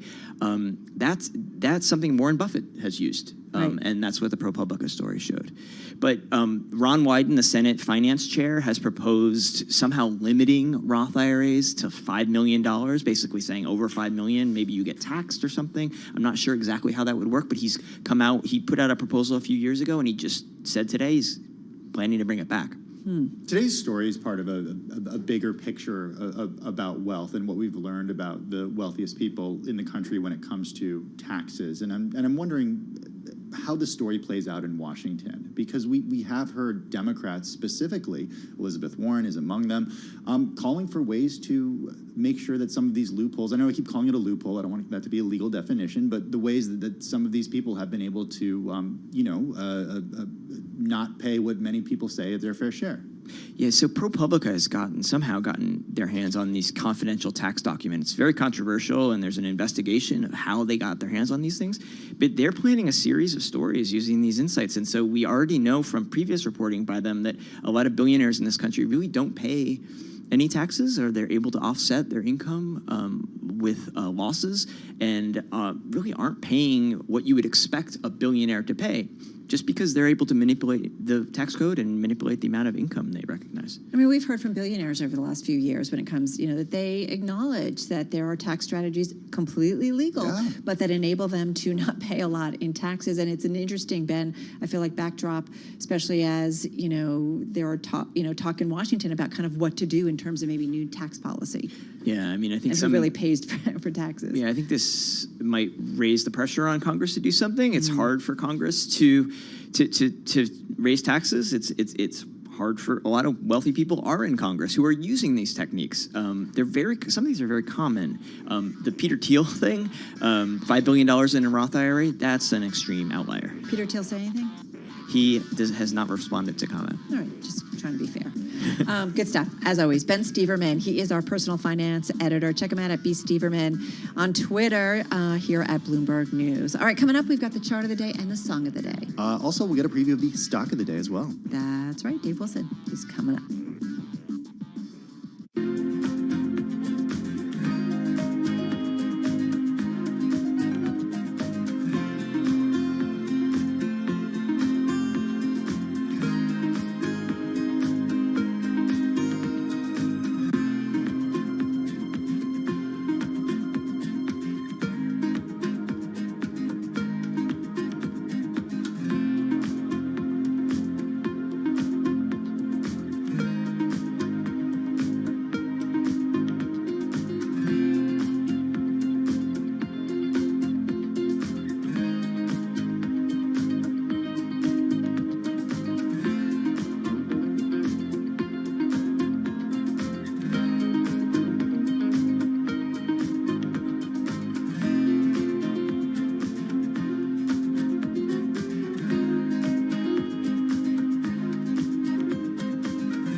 Broadcasting live from the Bloomberg Interactive Brokers Studio in New York. Bloomberg 1130 to Washington, D.C. Bloomberg 99.1 to Boston. Bloomberg 106.1 to San Francisco. Bloomberg 960 to the country. Sirius XM Channel 119. And around the globe, the Bloomberg Business app and BloombergRadio.com. This is Bloomberg Business Week. It's Bloomberg Business Week, and it is that time of the day, Carol. 3:31 on Wall Street. What are we going to do? Would it be 2 for 2 for you or 3 for 3? I got it yesterday. It was Elvis Costello yesterday, right? Yeah, did you get it the day before? Someone got in touch with us on Twitter yesterday and said that Dave should start asking us the LP name. And I was like, hey, come on. Baby steps here. Come on. Can I just get the... First of all, song title's easiest. And then sometimes I get the actual artist. Shut up. All right, Dave's coming your way in just a moment. All right, let's get to Doug Krisner with a check on the trading day. Hey, Doug. Hey, Carol. Hi, Tim. Equities right now are trading near record highs. We have the S&P up about 0.5%. Same is true for the NASDAQ Composite. We've been talking about President Biden reaching that tentative deal on infrastructure with the bipartisan group of senators. This is a 5-year deal. It's worth $579 billion in new spending, traditional things, roads, bridges, and we're seeing infrastructure-linked companies like Caterpillar trade higher. CAT shares right now better by just about 3%. Dow Industrial Average is ahead by 1% right now. We're at 34,199. Now, the day's economic news really shows the recovery taking hold. Applications for first-time jobless claims down slightly last week, and orders for durable goods in the month of May up at the fastest pace since January. 10-year Treasury right now, very little changed in yield terms, interestingly. We're at 1.48%. We do have a rally in shares of Eli Lilly, the company's experimental drug for Alzheimer's, gaining breakthrough status at the FDA. Lilly shares up about 8%. Now, you'll remember rival Biogen also has an Alzheimer's drug. It was approved earlier in the month, although the FDA has faced a lot of criticism for approving this drug. Biogen shares right now weaker by about 6%. I'm Doug Krisner. That is your Bloomberg Business Flash. Thank you so much, Doug Krisner. This is Bloomberg.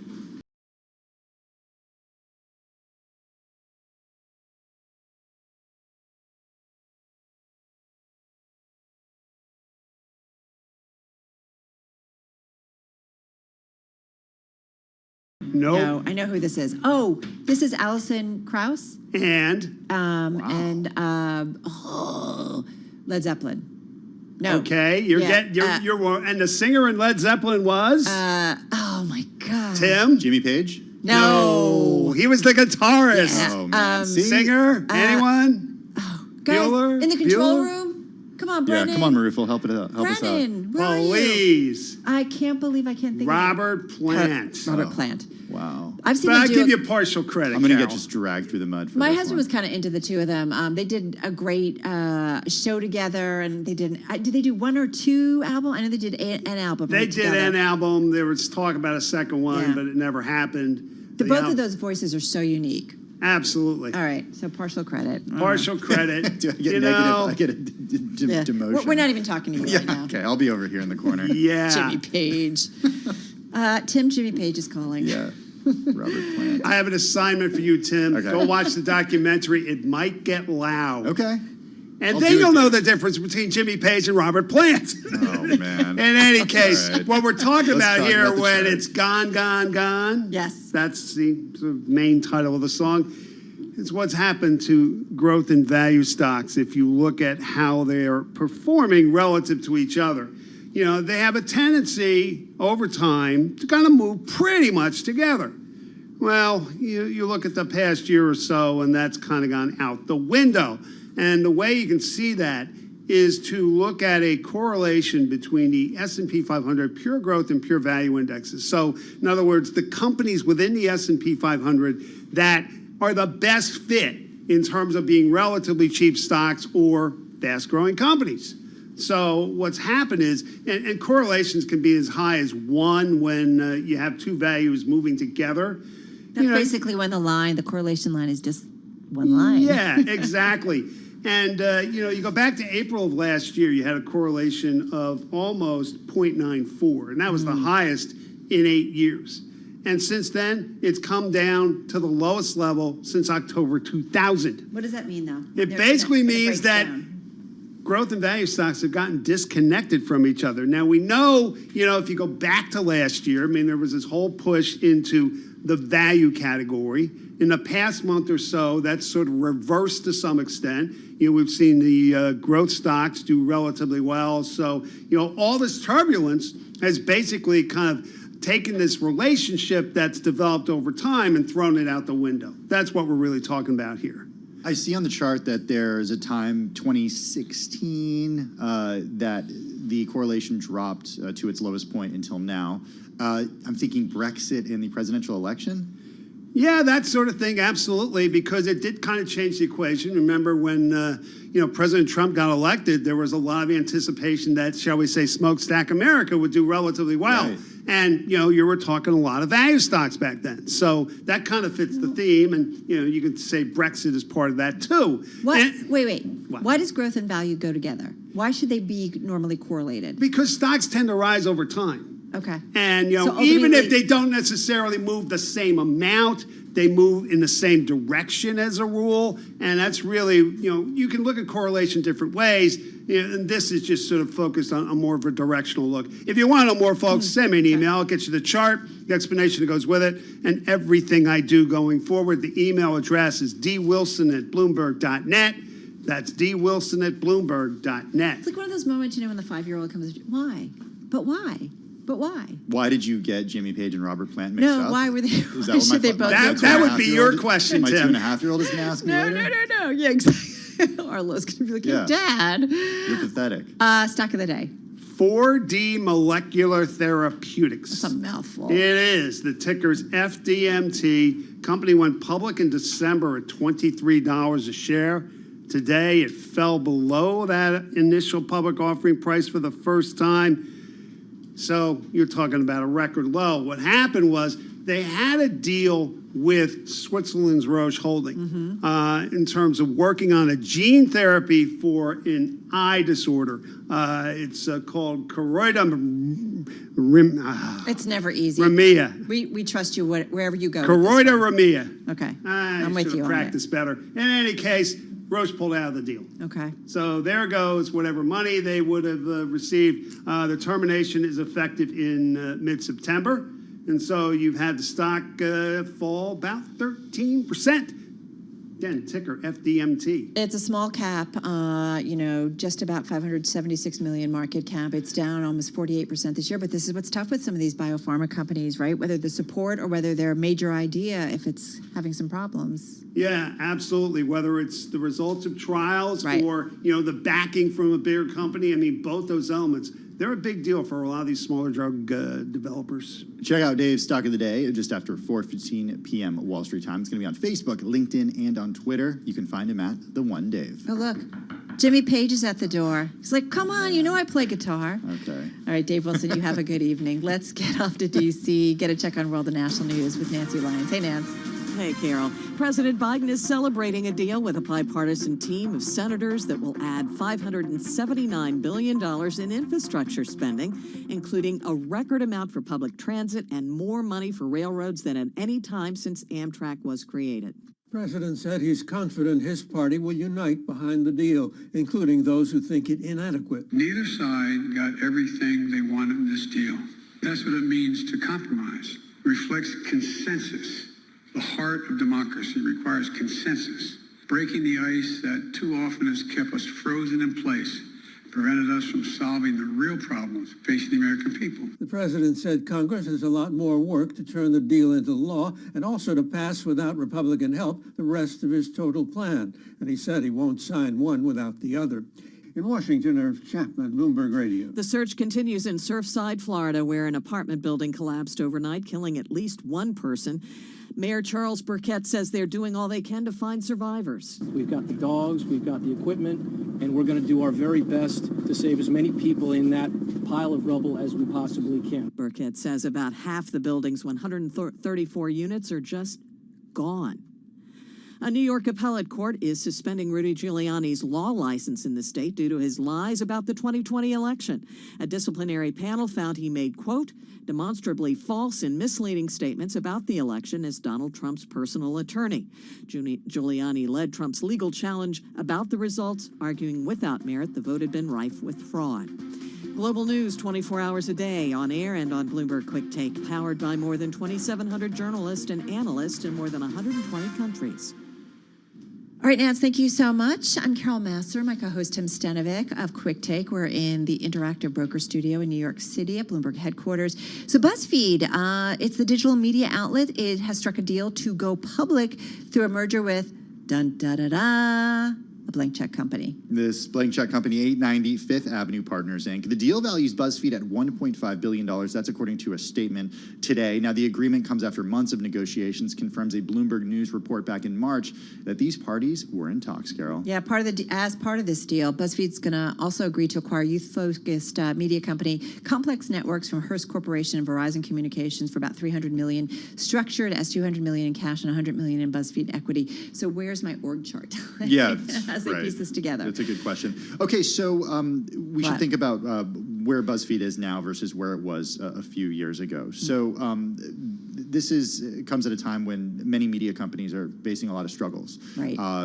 This is like not a new story by any means, but what Facebook and Google have done to the advertising industry, and they control the majority of new ad dollars that are spent digitally online. It's been a struggle for companies like BuzzFeed, like HuffPost, which it acquired earlier this year. The company in recent months has had to lay off a significant number of people, and in private valuations, in private rounds of financing in years past, BuzzFeed has raised money at a valuation that is indeed higher than this valuation. Come on, I thought you were going to go for it. We've all gone through one of those BuzzFeed lists. I thought you thought I was going to do a listicle.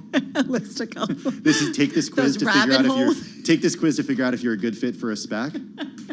Oh my God, that is so perfect. Should I tweet that? Might be a good tweet. I don't know. Well done. We've all done them. We've all done several.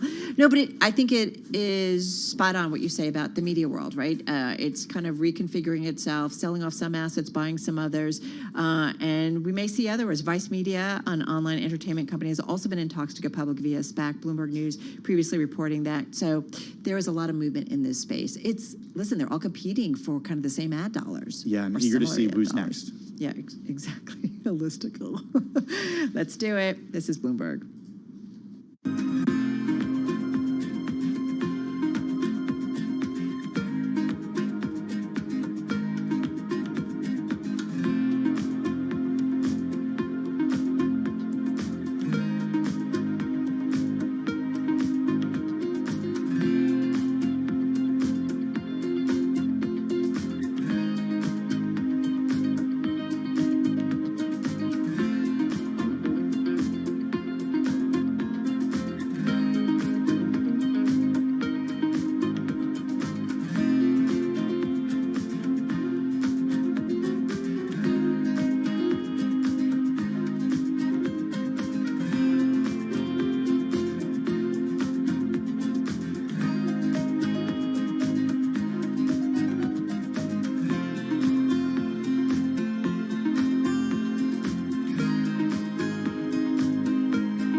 markets, headlines, and breaking news 24 hours a day at Bloomberg.com, the Bloomberg Business app, and at Bloomberg Quick Take. This is a Bloomberg Business Flash. We have less than 13 minutes until the closing bell for the Thursday session. Equity prices are elevated, slightly off the best levels intraday. However, it looks as though at this point, the S&P and the NASDAQ will each extend all-time highs. President Biden has reached a tentative deal on an infrastructure package with a bipartisan group of senators. This is a 5-year deal. It's worth $579 billion in new spending. We're talking traditional projects like roads and bridges. And among infrastructure-linked companies, looking at Caterpillar shares trading higher by more than 3% right now. And Vulcan Materials also up something more than 3.5%. Now, this infrastructure bill will move alongside and is essentially tied to separate legislation to spend hundreds of billions more on what the president has called human infrastructure. Now, Tesla is trading higher for a third straight session. Today's infrastructure package is proposing spending about $7.5 billion on an electric vehicle ecosystem. Earlier today, the website Teslarati reported long wait times for both the Model 3 and the Model Y. This could be an indication that Tesla vehicles may be selling out. Tesla shares right now up by more than 3.7%. And the chip shortage may be easing, and that may validate the Fed's view on inflation being transitory. The chairman of one of Taiwan's leading chip material makers telling the Nikkei his customers have ramped up output. We've got the Philadelphia Semiconductor Index right now up nearly 2%. I'm Doug Krisner. That is your Bloomberg Business Flash. I'm driving in my car. I turn on the radio. How about you let me drive? Oh, no. Who's gonna drive you home? Honey, please, I'll do the driving. Drive on. Excuse me, I want to drive. Just drive, baby. It's the question that drives us.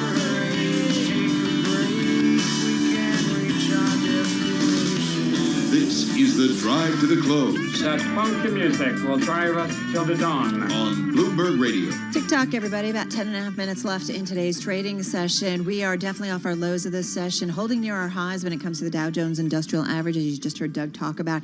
Let's get to it. Our drive to the close with Matt Tuttle. He is Chief Executive Officer, also Chief Investment Officer at Tuttle Capital Management. He's joining us on the phone from Greenwich, Connecticut. The firm, by the way, it's a money management firm offering thematic and actively managed ETFs. Hey, Matt, nice to have you here. What's on your mind today when it comes to the financial markets? Well, I mean, it's a bull market. The Fed left the punch bowl out. Looks like we're getting infrastructure. We got second quarter, we got earnings coming out next month, and analysts probably underestimated stuff. So, we love what we're seeing. Definitely still like buying the dips. You mentioned infrastructure. We got to talk more about it because the Dow is significantly outperforming the other major indices because of optimism about infrastructure. Is that telling you that investors certainly seem to think that this bill will become law, even though it is on this dual track with the quote, softer infrastructure package that progressives want? I think that's part of it, but to me, the bigger thing is the fact that value sold off, in a real big way last week. And, you've really got, a situation where things are going back and forth, but investors are buying the dip. So, it makes sense that, a day like today, you've got value, you've got financials doing really well, which got, really crushed last week. So I think that has probably even more to do with it than the infrastructure deal. Matt, sounds like you're on an infrastructure site right now and you're building a building. Sounds like you're outside. Hey, you are very bullish, it sounds like. You said you love what we're seeing. You're buying the dips. What specifically? So, specifically, we're buying the value stocks. We're buying the reopening play. We love to buy stuff when it goes down, and that stuff went down last week. We love the meme stocks. We don't think that's going away, anytime soon. So those are our favorite things right now. Yeah, I mean, it's the memes and it's the value. The FOMO folks? The FOMO, well, we have the FOMO ETF, so yeah, we love the FOMO folks. We're big into, buying anything that's going up. So tell us how the FOMO ETF works. So the FOMO ETF is designed to be able to go into whatever themes happen to be hot at the moment, which includes the meme stocks. So, we start off with kind of figuring out what at any given point in time is FOMO. So right now it's stocks that are popular with retail investors. It's, stocks that are the meme stocks or maybe the future meme stocks, so stocks that could have short squeezes. It's stocks that are popular with hedge funds, and it's innovative technology. So we start off with that basket, and then we're looking for, what is in an uptrend, and we're going to buy that and try to keep riding it up. But we're also looking for what has been in an uptrend but has recently sold off. And we're looking to buy into those names as well. And really the portfolio is split 50-50 between stocks that are currently going up and stocks that had been going up but had sold off recently. And that tends to smooth things out a lot. Just looking at some of your top holdings, I mean, it reads kind of like a who's who of some of the corporate space. Coca-Cola's in there, Walmart's in there, Lockheed Martin, United Health, Invitation Home, Cisco Systems, not the food Cisco, but the tech Cisco. How much movement are you guys doing back and forth, though, if you're trying to kind of play the winds here of what might gain, what might not? Because it sounds like that can create a lot of activity. Yeah, I mean, we... sorry about the train going by. See, I knew you were outside. I am. I'm at the train station. We rebalance the fund on a weekly basis. So, yes, there is a lot of movement back and forth. The idea is we want to stay in harmony with what's going on in markets. So, we don't, there are a bunch of index funds that rebalance like twice a year or 4 times a year. I mean, that's just not, so much is going on so quickly. You can't stay in harmony with what's going on. So we rebalance every week. Huh.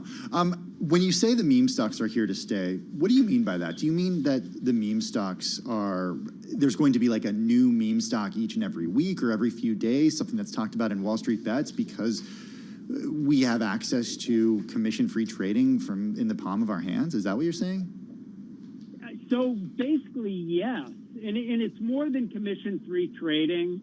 You've got a group of retail investors now that have access to the same quality information that, we as institutional investors have access to. But the biggest piece of it is they're connected now, through these chat rooms, Wall Street Bets and, Stock Twits and all of these things. So they can wield influence that is as powerful as any institutional investor. So, yeah, I mean, it's not going to always be GameStop and AMC. At some point, those things are, fundamentals are going to come back and those will crumble, but they'll be on to the next and on to the next. This is something that's not going away. These guys have power now. And what history has told us is people who have power don't give it up willingly. You also are, all in on the SPAC space. That seems to be volatile, no doubt about it. The performance is down after initial kind of move up, and there's still a lot of questioning about the transparency and what investors are getting. You got to be wary there. So it depends on what you're doing. So we've got 3 funds in the SPAC space. One, SPCX, is 100% pre-merger SPAC. $10 in cash, looking for a deal, and we're buying those companies at under 10. So to me, that's not a bad thing. Buying something for less than 10, that worst case you're going to get 10. Then we've got 2 de-SPAC funds, one inverse and one long, based on the de-SPAC index. That's volatile. That index moves. So, we launched those funds about a month ago. The long fund's up like 20% or something, and the short fund down about 20%. that, those Lordstown Motors, QuantumScape, Clover. Right. I mean, that's the stuff that really is high octane. All right, we're going to leave it on that note. Hey, Matt, nice to get some time with you. Matt Tuttle, he's CEO and CIO of Tuttle Capital Management, joining us on the phone from Greenwich, Connecticut. FOMO and SPACs, that is certainly something he is looking at. The train station, a perfect day for to talk about trains, right? Infrastructure. No doubt about it. Let's just remind you where we are, just with a few minutes left in the trading session. S&P 500 up 24 points, a gain of 0.6%. Dow just shy of a 1% gain, but up 322 points. And the NASDAQ, a gain of 94, up about 2/3 of 1 percentage point. Coming up next, we'll be joined by our Bloomberg TV team for Beyond the Bell on Bloomberg Radio, Bloomberg TV, and on YouTube, counting you down to the close. Beyond the Bell, Bloomberg's comprehensive cross-platform coverage of the U.S. market close starts right now. And about 2 minutes away from the end of the trading day, Caroline Hyde, Taylor Riggs, Shonali Bassett counting you down to the closing bell. Right here to help you take you beyond that bell. A global simulcast. Carol Massa, Tim Stenovic, bringing together our Bloomberg TV, radio, YouTube audiences worldwide. Carol, we brace ourselves for earnings, but what news on infrastructure? Exactly. It is all about infrastructure in a long way. And we have seen it certainly play out in specific names. But you've got stocks at a record high. You see the Dow, in particular, really fueling some of the momentum here. But you have the NASDAQ up for 4 days in a row. I heard someone on TV earlier say maybe it's a summer melt up here. But nonetheless, you definitely saw risk on trade in today's session, Tim. Yeah, that's right, Carol. Infrastructure, the name of the game. Perhaps that's the reason why the Dow is outperforming the other major indices. As we speak, just about a minute away from the close. 27 of the 30 Dow stocks are higher, just 3 are lower. Certainly treating that infrastructure news, Boeing and Caterpillar leading the pack, Taylor. You know, Tim, it's so interesting. On these risk-on days like today, Caroline and I were just coming off of a great conversation. Shonali, you've been here listening to it about equities versus being in bonds that are equity-like and taking on some of that credit risk. We heard it from 2 of our guests. Just be careful. If you're in a bond, you're in a bond for a reason. Don't get equity-like in a bond. Just do equities. And if you like equity risk and if you like bonds, Goldman Sachs is also higher right behind Caterpillar and Boeing. Can't tell if that's because of the infrastructure bill and optimism more largely, or because of those stress tests. Yeah, stress tests coming after the bell. So too does Nike. So too does FedEx in terms of their earnings. Right here, as that bell rings, 15 seconds until this market settles. 24 points higher on the S&P 500. 4,266 is where we trade. It's a new record high. Volumes slightly down from the usual, off by about 3%. And the NASDAQ also pushing higher up. Well, some 0.7%. So your outperformer, though, was the Dow. Not at a record, but 322 points higher at 34,197. Your small caps also catch a bid. Financials doing well. Let's have a look at how the Russell 2000 performed, because it was also up some 1.3% on the day. The winner, Carol. Yeah, no doubt about it. Remember yesterday we talked about the data dump. We did get a lot of data points. Let's not forget we had durable goods numbers, we had jobless claims numbers, all of them kind of reminding us that the economy, there is momentum out there and it continues to move along. And that certainly provided Taylor some support to the overall financial trade. Let's take a look at the momentum within the sectors. It's really different, Carol, than how it looked yesterday when I said there was a lot of red in my gainers. Today, there's a lot of green in my losers. So today's certainly more of a broad-based rally. Some of the winners for our radio audience are up almost 3% in autos. Banks are up 2%. Semiconductors are up 1.5%, really hinting on that reflationary, as well as perhaps maybe some of that defensive trade underway that is also here. There were only 3 losers on the sectors. It is technology, real estate, and retailing. And Carol, this really highlights some of the bond proxies that have been the underperformers as you have continued to get a little bit of that flattening of the yield curve. Just a reminder, the headline crossing the Bloomberg, the S&P 500, the NASDAQ, and also the Dow all closing at record highs on this Thursday. Let's get to the gainers. I had a lot to choose from. Tesla atop the list, certainly when it comes to the S&P 500 and also the NASDAQ 100 for a second day, a top performer of 3.5% in today's session. Elon Musk, thank you, tweeting a little bit, talking about a Starlink IPO eventually, and said he would favor Tesla shareholders, so that maybe gave a boost. Also report the Tesla vehicles are selling out. Eli Lilly, Alzheimer's drugs. We continue to hear about progress when it comes to Alzheimer's. Breakthrough status given to Eli Lilly's Alzheimer's drug from regulators, and that certainly gave a boost to Eli Lilly, up 7.3%. Bed Bath & Beyond, don't always like going to the store. I always get lost as you work your way through, but B of A resuming coverage on this company. They had stopped back in June when it became kind of a meme stock favorite. The stock had surged more than 60% back in June. B of A is back with coverage. And Doximity, an IPO, you guys, up 103%, the more than doubling in its first day of trading. We talked with the company's CFO. They're looking at really working with some of those major healthcare programs and hospitals as a big revenue source. 103%, Carol. That is what you call a pop. Well, a good day for Tesla. Not so great of a day for Ford. Shares declining by more than 1% today after CNBC reported that the company is losing its CTO to Amazon. Biogen also down by just over 6%. That's because Eli Lilly revealed plans to submit an application for its Alzheimer's disease therapy this year. Biogen recently, as we remember, got approval for its own Alzheimer's drug, so shares selling off as a result of that. Carnival also lower on the day by 2.45%. The company's CEO, estimates that they're going to have their entire fleet of ships operating by next spring. That, Caroline, is a little later than previously anticipated. And also, we got to talk about KB Home,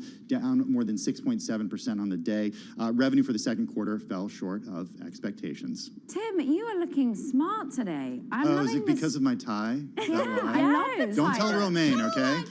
I was wondering if anyone was going to notice. Wait, Caroline's mentioned a couple times, like in the suit and the tie. For our radio Thank you, audience, Caroline. it's a very chic turquoise tie that Tim is currently rocking. So tune in, go to YouTube, see what he looks like. It's looking fine. Meanwhile, I'm looking at the new dollar index, looking less smart today, down by 0.2%. Why? Well, because we've got a risk-on attitude. Money moving into US stocks. The dollar comes down. What's on the higher side? Norwegian kroner. That's, of course, on the back of commodities continuing to push that little bit higher on oil. Oil managed to push up 0.4% on Brent crude. $75 is where we traded. WTI crude up just about 0.25%. Remember, we got OPEC Plus decision coming. Will they give us any extra supply? The market is begging for it. Meanwhile, metals get a little bit of a bid sink, up 0.6%.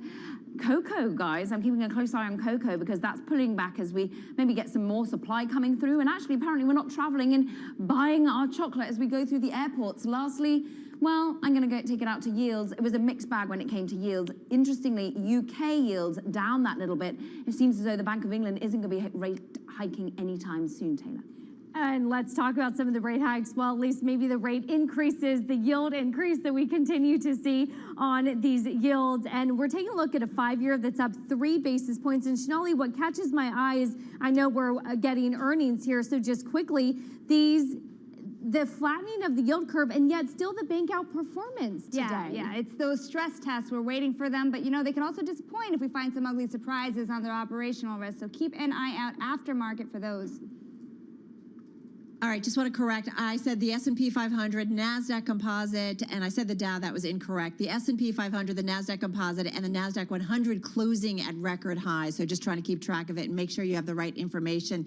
Meantime, FedEx is out with their earnings. Fourth quarter adjusted EPS, $5.01 a share. That's a penny better than what Wall Street was forecasting. Fourth quarter revenue also $22.6 billion. That's a little bit of a beat, $21.49 billion. And they're also talking about 2022 adjusted EPS of $20.50 to $21.50. And Tim, that is a little bit better than what the street was forecasting. And you can see, though, nonetheless, FedEx a little bit lower in the after hours, down more than 1%. Yeah, that's right. Shares down more than 1.87%, down right now by more than $5 a share. Digging a little into the press release to get a result of as to why, but going over these numbers, Caroline, companies' adjusted earnings per share did coming in above estimates, $5.01 versus estimates of $5. Yeah, they're talking about the need to basically innovate for our customers to meet that strong demand for our global transportation network and capabilities.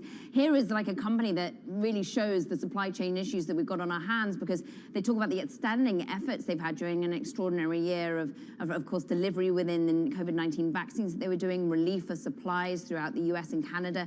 But really, this is a company that's going to have to set itself up to meet the exceptional demand we all now have. They talk about the ongoing execution of their strategic initiatives to improve their fourth quarter results. And clearly, they're talking about a strong business, Taylor. And within that execution, there's been a lot of said of what portions of the business are more profitable versus others between express, ground, and freight, highlighting that express, of course, that operating income more than doubled year over year versus ground. And then you have freight, which tries to increase their operating margin for the quarter. So, Shanali, we'll continue to dig through these and really highlight when there is a big revenue increase, where can you also show an improvement in that profitability? Yeah, absolutely. Investors are looking for that profitability. It's only a 17% year-to-date change and now brought down even more today with the 2.5% decline in its stock after hours after this report. All right, we've got, UPS also down about 1%. So watching these, and I think these are important companies to be looking at, because especially on a day when we're talking so much about infrastructure. We did hear from the president,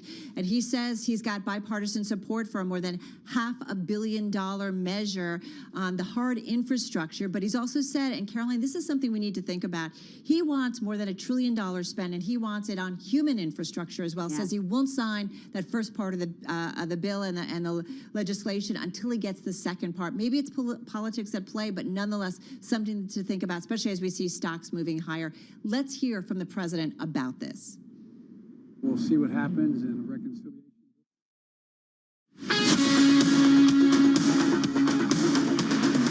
This. All the Democrats to a position that is there, but they're gonna move in a dual track. And of course, that was President Biden speaking earlier after coming out to say that he does have bipartisan support. But, Caroline, we know, and team, we know that when it comes to getting massive legislation through, it's going to take a lot of political wrangling. Also, he sort of paid lip service to the attention that we've been bringing, everyone's been bringing to inflationary pressures, to the fact that people can't hire at the moment, some of the labor supply frictions, but that really spoke to what we see in the economic data at the moment. Orders for U.S. durable goods rising at the fastest pace since January. We've had, of course, home sales just pulling back a little bit because we're running so hot. So certainly he doesn't seem worried about it for the time being. No, not at least for now. All right, guys, that's going to do it for our cross-platform coverage on Bloomberg Radio, Bloomberg TV, and YouTube. We'll see you again, same time, same place tomorrow.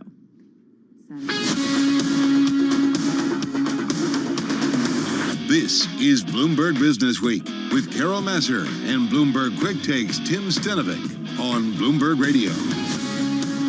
So FedEx earnings, we'll be watching them. UPS, we're seeing UPS down in the after hours. These are important metrics, too, when it comes to what's going on in the economy. Yeah, they are all about supply and demand and those concerns about prices getting higher. Nonetheless, we did see a couple of records on Wall Street. All right, Tim, you're off. I'm off. I'll see you tomorrow. All right, sounds good. Let's get a check on world and national news. For that, it's over to Nancy Lyons in D.C. Hey, Nance. You've been talking about it. President Biden says he has reached a tentative deal with a group of Democratic and Republican senators on a bipartisan $559 billion infrastructure plan that would fulfill one of his top priorities. None of us got what we wanted. I clearly didn't get all I wanted. They gave more than I think maybe they were inclined to give in the first place. Biden did say the bill would move alongside separate legislation that would spend hundreds of billions more on what he calls human infrastructure that the GOP opposes. It's unclear if progressive Democrats and more conservative Republicans will agree to this infrastructure deal. Good news for those who've been unable to make their rent payments. The Biden administration has extended the nationwide ban on evictions for a month due to the coronavirus pandemic. Centers for Disease Control and Prevention Director Dr. Rochelle Walensky extended the evictions moratorium until July 31st. It had been scheduled to end June 30th. Former New York City Mayor Rudy Giuliani's law license has been suspended in New York State. We get that story from Bloomberg's Nathan Hager. In a 33-page ruling, a Manhattan appeals court says Giuliani made demonstrably false and misleading statements to bolster the narrative that due to widespread voter fraud, the 2020 presidential election was stolen from his client, then President Donald Trump. The court says Giuliani's conduct threatens the public interest and warrants interim suspension from the practice of law in New York State. In Washington, I'm Nathan Hager, Bloomberg Radio. Global news 24 hours a day, on air and on Bloomberg Quick Take, powered by more than 2,700 journalists and analysts in more than 120 countries. I'm Nancy Lyons. All right, Nance, thank you so much. You're listening to Bloomberg Business Week. I'm Carol Masser in our Interactive Broker studio. Joining me is Bloomberg Daybreak Asia anchor Doug Krisner, also covering our Bloomberg News flashes. And Doug, I'm watching FedEx in the after hours. It's down about 4%. It's also dragging down UPS, which we've seen that stock. Let me just pull it up on my Bloomberg. It was down, I think, about 1%, now 1.7% here in the after hours. And this is following FedEx earnings. Yeah, it's going to be very interesting to see what the company lays out in the call call with analysts. At first blush, I mean, the numbers for the last quarter were above estimates, and then I'm looking at how FedEx is guiding for the current quarter. FedEx is seeing adjusted EPS in a range of between $20.50 to $21.50. Now, that would be above kind of what the analyst community had been betting on prior to this announcement. So it's a little curious why the knee-jerk response in terms of market action is to move the stock lower. What I'm wondering is, there's big expectations, right, about the coming quarter and about the recovery continuing and the expectations that's going to be a lot of things moving around in the economy as our economy, certainly here in the U.S. and even the global economy in certain parts of the world, is opening up, reopening. And you would think that maybe there was some expectations that the FedEx numbers should be even stronger looking out into the second half of the year. It's definitely possible. We talked about, the price to perfection conundrum. The other thing that happened this morning was a report from Dow Jones saying that FedEx suspended about 1,400 customers. I saw that. Did you see that of the freight shipping service? Right. Now, this may kind of go to the issue of capacity. If the network is already congested and they don't really have the ability to add much more in terms of capacity, maybe the next move here is to build out CapEx. I don't know for sure, but I would say we've got to pay very close attention to the call with analysts tonight. Right, and tough for those customers who all of a sudden were dropped, and had to all of a sudden find a new option to move their products around, right? That just kind of gums up the system, which is something we've talked a lot about. Doug Krisner, thank you so much. Catch him later on Daybreak Asia. You are listening to Bloomberg Business Week, and this is Bloomberg Radio.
markets, headlines, and breaking news 24 hours a day at Bloomberg.com, the Bloomberg Business app, and at Bloomberg Quick Take. This is a Bloomberg Business Flash. So the equity market extended records today after President Biden and a bipartisan group of senators reached a tentative deal on an infrastructure package. The S&P at an all-time high, 42.66. The gain was about 0.6%. NASDAQ Composite, 14,369 with a gain of 0.7%. Did I say NASDAQ? I meant S&P at 42.66. The Dow was up 1% today. Couple of developments after the bell. We'll begin with FedEx. The company's earnings for the last quarter were above forecast, and FedEx also gave guidance on EPS for 2022 for the full year, a range of between $20.50 all the way to $21.50. That was above estimates, but right now I'm looking at FedEx shares trade down more than 4% in the late New York session. Nike delivered fourth quarter revenue above estimates, $12.34 billion. Those shares rallying in a late session by about 4.5%. In the bond market, meantime, long-term interest rates a bit higher today, not by much. A 10-year Treasury at 149. Some dollar weakness right now with the Bloomberg Dollar Spot Index down about 0.2%. I'm Doug Krisner. That is your Bloomberg Business Flash. I'm having trouble keeping it straight. I got to tell you, with all these records, Doug, it's like me too. Pretty wild. Good stuff, Doug. Thank you. And I do want to mention a headline crossing: Dow Jones, a Silicon Valley stock exchange that encourages long-term thinking over short-term gains, has landed two marquee tech companies to be among its first listings. We're talking about Twilio specifically, and there was one other company, and I'm just looking for it, Asana. They will both list on the long-term stock exchange. So just some other news crossing here after the close. After the close, Nike, Doug mentioned it, their earnings coming out. Fourth quarter revenue, $12.34 billion. The estimate was for $11.03 billion, so that was a beat. Fourth quarter EPS, 93 cents. That looks like it's 43 cents better than what Wall Street was forecasting. And a quick check on Nike here in the after hours. Stock is up 4.25%. Let's get into it and talk about it. Poonam Goyal is with us. She covers the retail sector here for our Bloomberg Intelligence team. She is our senior retail analyst, and she joins us on the phone in New Jersey. Hey, Poonam, it looks like a blowout quarter here. Absolutely. I mean, you continue to see strength with the Nike brand. Momentum continued, and they benefited from the supply hiccups that they had in the prior quarter, where it led into higher demand, at least for North America in this quarter. So overall, really, really good numbers. North America was where the real beat was, where they came in with revenues at over $5 billion versus consensus at $4 billion. That's a lot. How are they doing it? Is it just marketing? Is it products? Is it a little bit of everything? It's a little bit of everything. I mean, the direct business is on fire for them. It was up 73% in the quarter. And then product. Product is king. And for Nike, there's been a lot of innovation over the years. Marketing has been great. And they really have connected with the customers in a more meaningful way through sport. And we're seeing sports return, right, in a more meaningful way, especially basketball, which Nike leads that sport. So I think all of that combined together continues to fuel the fire there, driving higher results. It's interesting, too, because we've had so many conversations about supply chains, and it sounds like, as you mentioned, that they're figuring it out. I mean, how does a company like this, who produces so much, figure it out so quickly? Well, the supply chain hiccups really started back, I would say, late last year, early this year. So it did hit them very quickly in the last quarter. But then they had time to figure it out, right? So by the time we got into this recent quarter, they knew what they could accelerate. They have speed on their side through their supply chain initiative. They were able to put products on the supply chain faster, move what they could. And sometimes, you just have to air freight it in. While it costs more, you need to get the supply in to sell it to your customers. Hey, Poonam, Greater China revenue, $1.93 billion. The estimate was for $2.25 billion. Is that a disappointment? How, I would assume, Greater China is important to this company, certainly in terms of growth going forward. But how do you see it? Yeah, absolutely. It is definitely disappointing, a little disappointing. I don't think it's as disappointing as when we were going into earnings, as I had seen analysts expect. But I do think that China will recover. I think it's a strong point for them.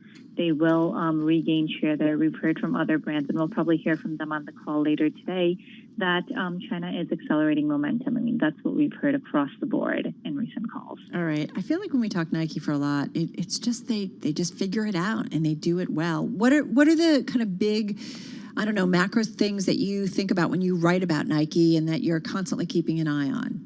Yeah, I think the number one thing is digital and how they connect the physical and digital space within their products and their and through their customers. The second thing I would say is women's. Women's is a key category for Nike. It's one where they don't necessarily dominate, so they're trying to win share there, and they're doing a great job, but so is everyone else.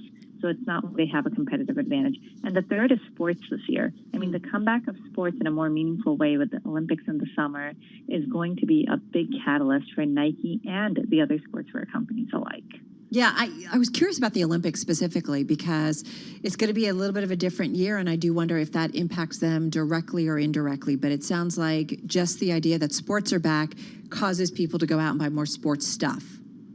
Yeah, I mean, look, we're coming back to a normal, some sort of normal here, at least in the U.S. and in other parts of the world. Things are tough depending on where you are, but also getting better.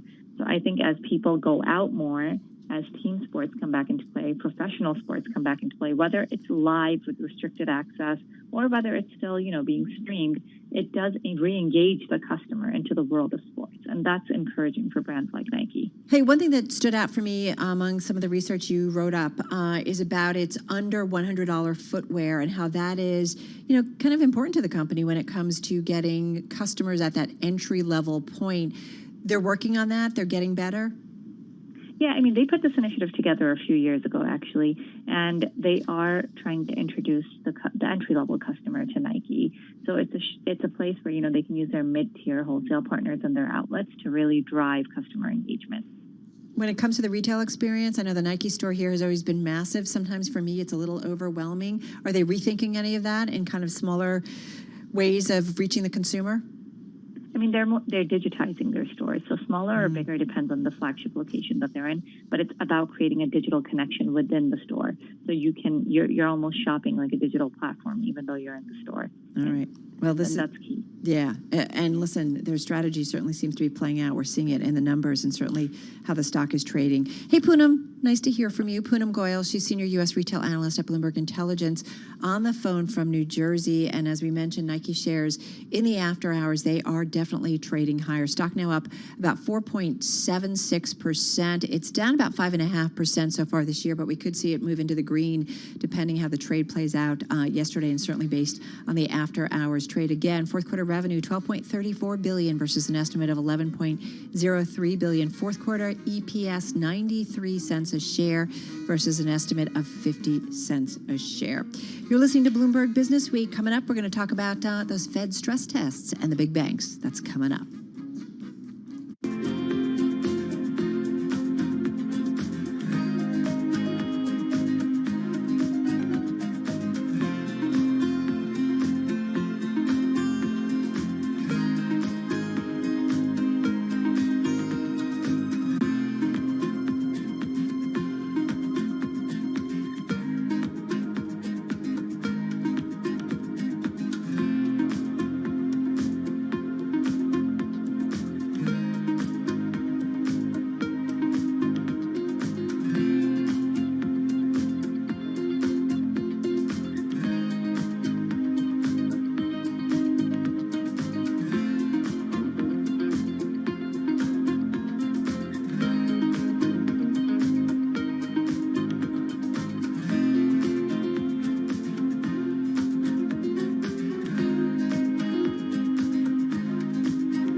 Broadcasting live from the Bloomberg Interactive Brokers Studio in New York. Bloomberg 1130 to Washington, D.C. Bloomberg 99.1 to Boston. Bloomberg 1061 to San Francisco. Bloomberg 960 to the country. Sirius XM Channel 119.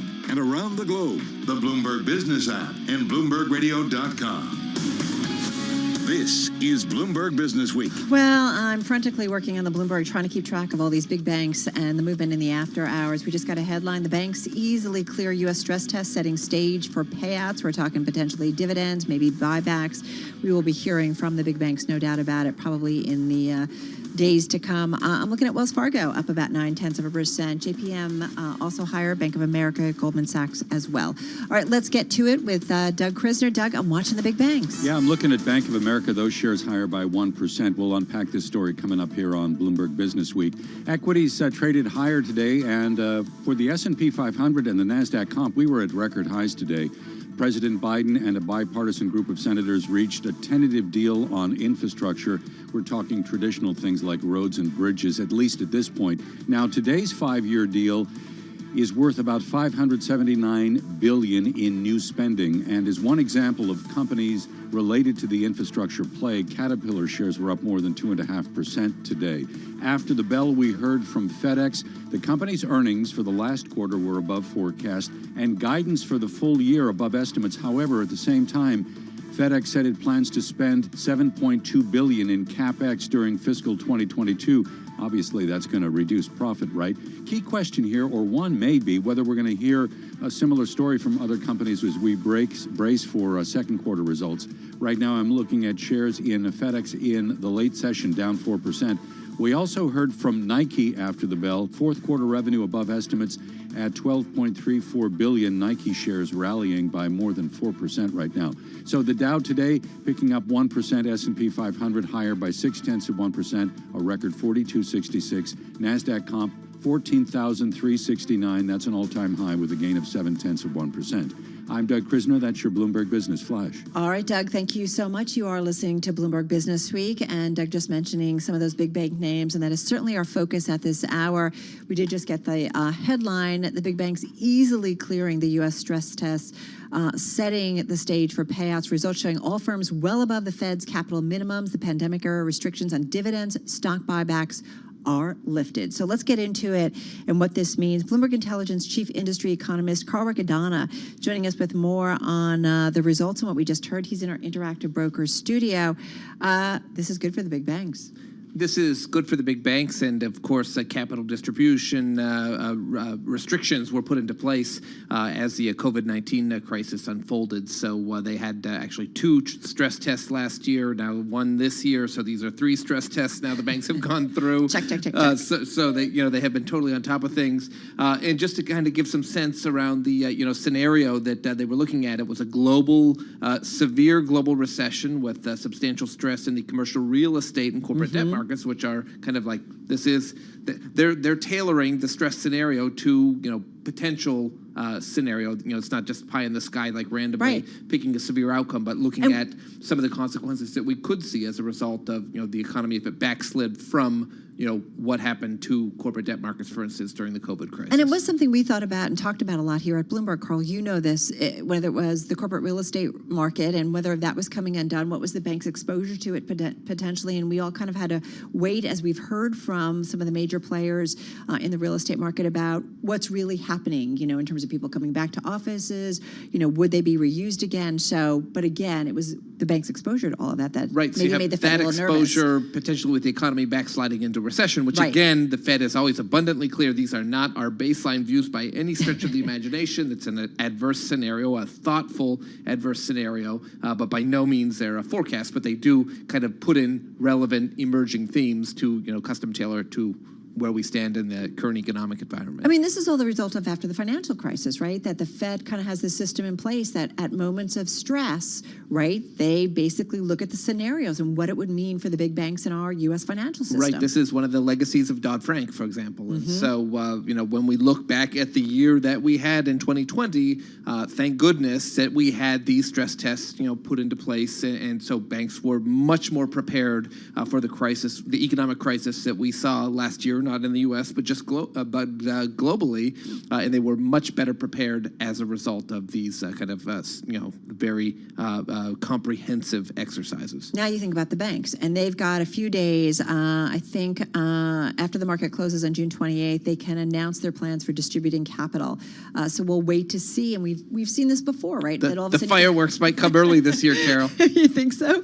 I was like kind of waiting, like, wait, can they start doing this? But the flurry, right? Now they have excess capital, and they can distribute it to their shareholders in the form of whether it's share buybacks or dividend increases. And, certainly banks saw a big pickup in trading revenue, investment banking revenue earlier this year. That's started to cool down a little bit lately. Right. The loan performance ultimately proved to be way better than people thought at the front end of the COVID-19 crisis, because we could have had huge destruction of capital and balance sheets through the course of the recession.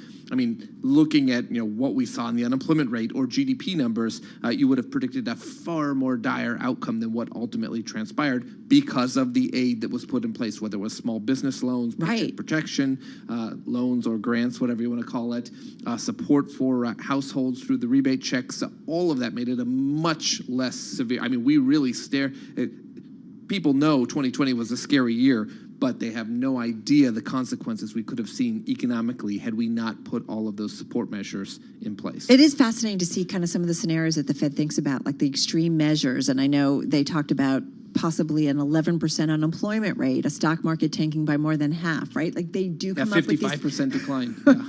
like those scenarios. As an economist, you look at so many different things, and obviously there's the traditional economic data points, but something like this, the health of the financial system, whether it's loans, whether it's just generally their overall health, tells you what about kind of where we are in the economy? Well, as we look at the health now, it tells us that we are in the very early stages of the economic cycle, so long as we play the cards right. Early stages. Early stages. I know that there are some forecasting shops out there who are saying this is going to be, I'll get the paraphrasing wrong, but hot but short, or intense but short-lived economic cycle.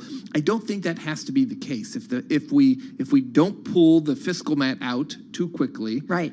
Which the unemployment rate's coming down, things are recovering, economic output is basically back to where we were pre-COVID crisis. So we're getting to the point where, yes, those jobless benefits can start to expire, but we have to be careful, right? There's eviction moratoriums that are going to be expiring and whatnot. If we pull that all out at once, you could have a real downshift in the economy and put us on a much weaker footing. So we have to be sensitive to that. The economy is ready to get off of the medications, but it has to be done in a thoughtful, gradual way so we don't cause unnecessarily distress in the economy. Right. And the other part of that equation, right, we've talked about fiscal, is monetary policy. And the Fed has to be careful as they exit. The hawks are screaming mad right now, calling for tapering, calling for rate increases next year.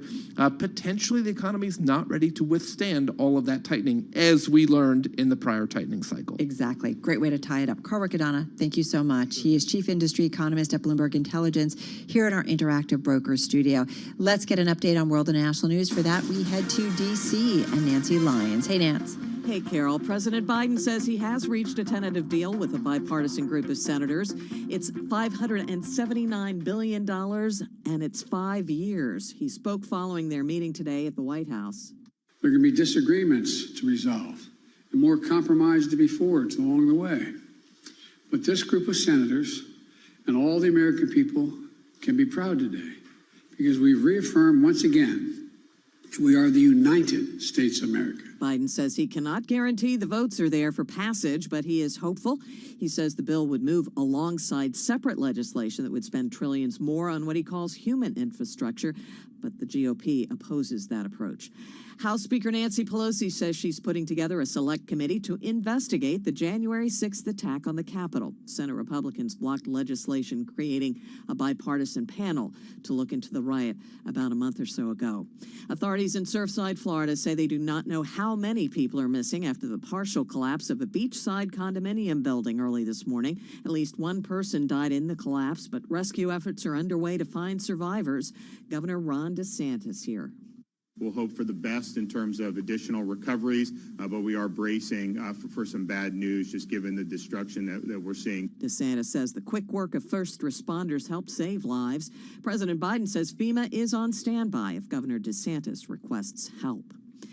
Global news 24 hours a day on air and on Bloomberg Quick Take, powered by more than 2,700 journalists and analysts in more than 120 countries.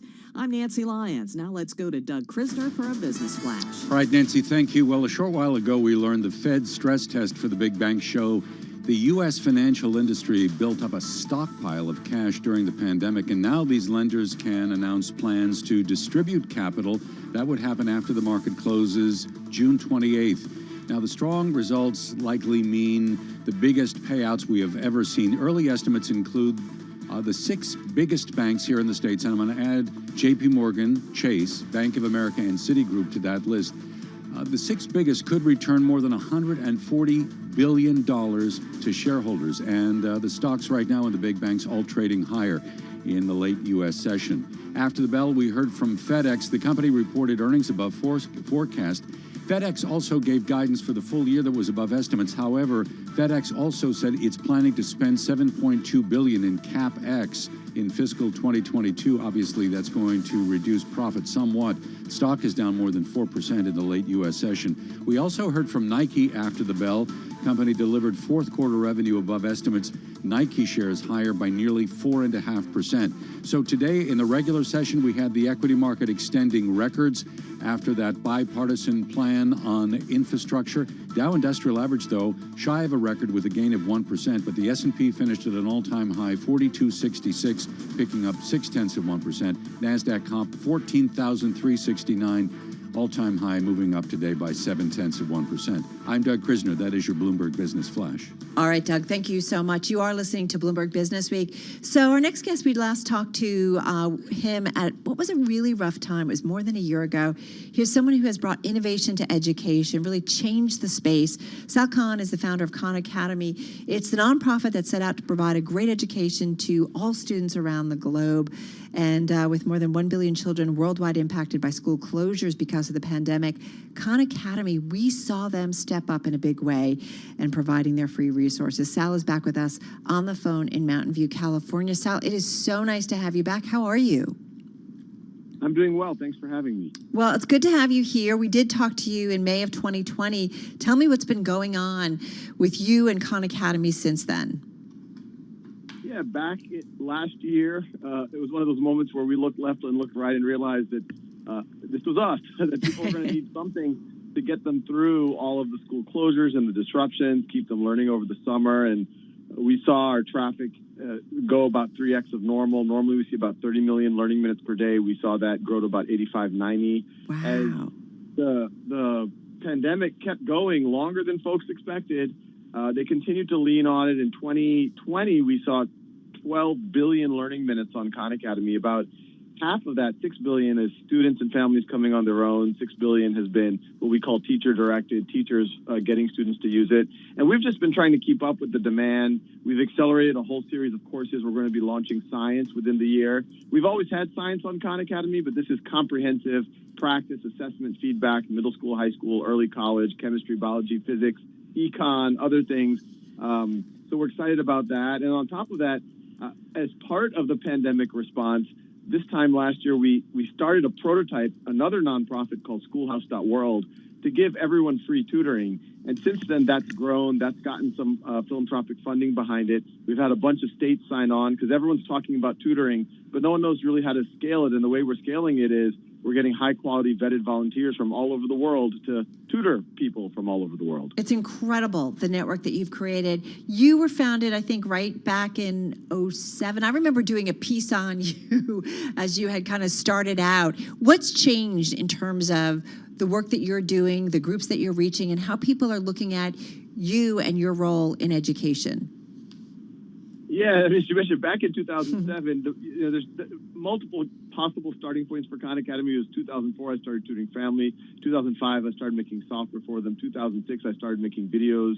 And so 2007 was the very early days of Khan Academy. I was still working as my day job as an analyst at a hedge fund. And it wasn't until 2009 that I quit that day job. And in 2010, we got our first real philanthropic funding to become an organization. But what's changed in the macro environment is some of these ideas that learning should not be bound by time or space, or that personalized learning, or that you could get really high quality learning and practice on the internet, those were avant-garde ideas in 2007. Now those are mainstream ideas, and the pandemic accelerated it. Another big, I would say, condition that has changed is in 2007, it was unusual, even for reasonably well-resourced schools, to have decent internet access and devices. Over the last 10 years, at least in the school setting, because of programs like E-Rate, you've actually seen that close, but then the pandemic has put a spotlight on the digital divide at home, but hopefully it's accelerated people wanting to address that. In terms of us, in 2007, it was me in my closet doing it as a hobby, and, now we have 120 million registered users. There's 50, 60 languages. We're trying to cover all the subjects and grades. We're thinking about even ways that Mastery on Khan Academy can help you get into college or help you get a job. We're continuing to expand the number of subjects. We're going into tutoring with that related entity called Schoolhouse. So, yeah, there's a lot going on. Well, it stuck out too, just many things, but you also talked about the digital divide. And I think it's interesting on a day where we had President Biden come out and, hopeful about his physical infrastructure plan, and that includes, the digital infrastructure that's in our country. How much, from what you are seeing, the schools you're talking to, the individuals you're talking to, how much of that creates a real obstacle when it comes to learning in this country? Yeah, well, you're not going to be able to engage in the types of things that we're talking about, leverage a Khan Academy, leverage a schoolhouse.world, unless you have some access. And we saw this during the pandemic, that it was hard for schools to figure out even how to create a hybrid learning program or a distance learning program, but it was that much harder if you're in a urban school district where 20, 30, 40% of students did not have sufficient access. And even in cases where people might have had a computer at home or a cell phone, you still would have had a situation where 5 family members would have to share that same device, or students didn't just have the right supports at home. Their parents might have been essential workers. And so I think, by putting a spotlight on that, where people have done some pretty heroic efforts at trying to solve it. Hey, what I want to ask you too is summer programs, summer school. We see some school districts providing learning over the summer as a way to catch up from some learning missed as a result of schools being shut down by the pandemic. $1.2 billion in federal funding has been allocated for what they are calling evidence-based summer enrichment programs. What summer programs, what summer schools, what summer learning makes a difference in your view? I think with all things, it's something where, one, you have to do it regularly. You almost have to create a habit of it. And for us, if students can engage, the technical term is in their zone of proximal development, which is a fancy way of saying their learning edge. If it's too hard, they're not going to be able to learn much. And if it's too easy, they're not going to be learning much. And what technology and what Khan Academy has always been focused on is, how do we help a teacher, how do we help an educator or a parent, or even a student on their own, how do we help them practice and finish any unfinished learning right at their learning edge? So we have Camp Khan, which is a summer program. Anyone can use it around the world. It's free. It's all not-for-profit, where we're saying, hey, come spend 15, 20 minutes a day, build that habit, learn at your learning edge. We have what's called Get Ready for Grade Level courses if you want to bone up and refresh the things you need going into the next year, or you can go into the grade level courses and get a head start on things. If you do that, and I recommend that to anyone I meet, I try to do that with my own children, you're going to have a leg up when you get back to school. Now, everything isn't just about the academics. We know that we just got out of a pandemic. People have felt socially isolated. So also, the more time, especially younger kids, can get outside with friends now that the restrictions are starting to loosen, that's going to be really important as well. We've been talking a lot about the learning loss and the academic stuff. That matters, and I've called that a disaster recovery project going into this summer and next year.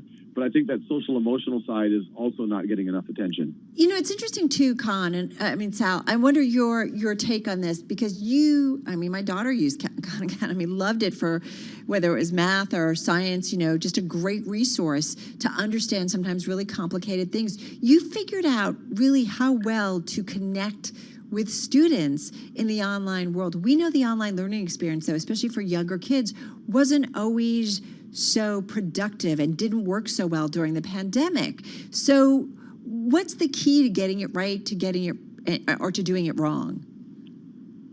Well, I think there's a couple of pitfalls that people get into when they think about online or technologies. a lot of times they think about the technology first. And they say, okay, let's just use the technology, let's do something modern. And that's the backwards way of looking at it. You should say, what's your pedagogical goal here? Is your pedagogical goal to allow for personalization, to let students learn at their own time and pace, to let them finish any unfinished learning they might have had? Then think about what tools. The tool might be chalk. It might be the human being in the room, or it might be software. It might be a Khan Academy or something like that. I also think a lot matters on the implementation of the idea or of the technology. It was a blessing that Khan Academy started off as a project for me tutoring my family.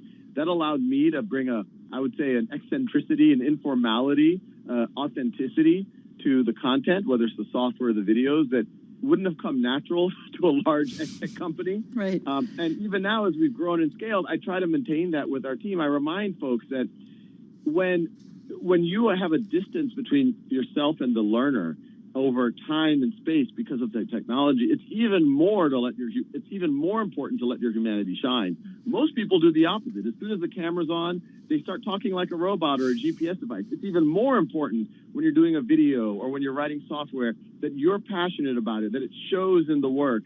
If you don't sound excited, the student's not going to be excited. If you don't let yourself be low stress and comfortable and laugh at yourself, well, then it's going to be stressful for the student.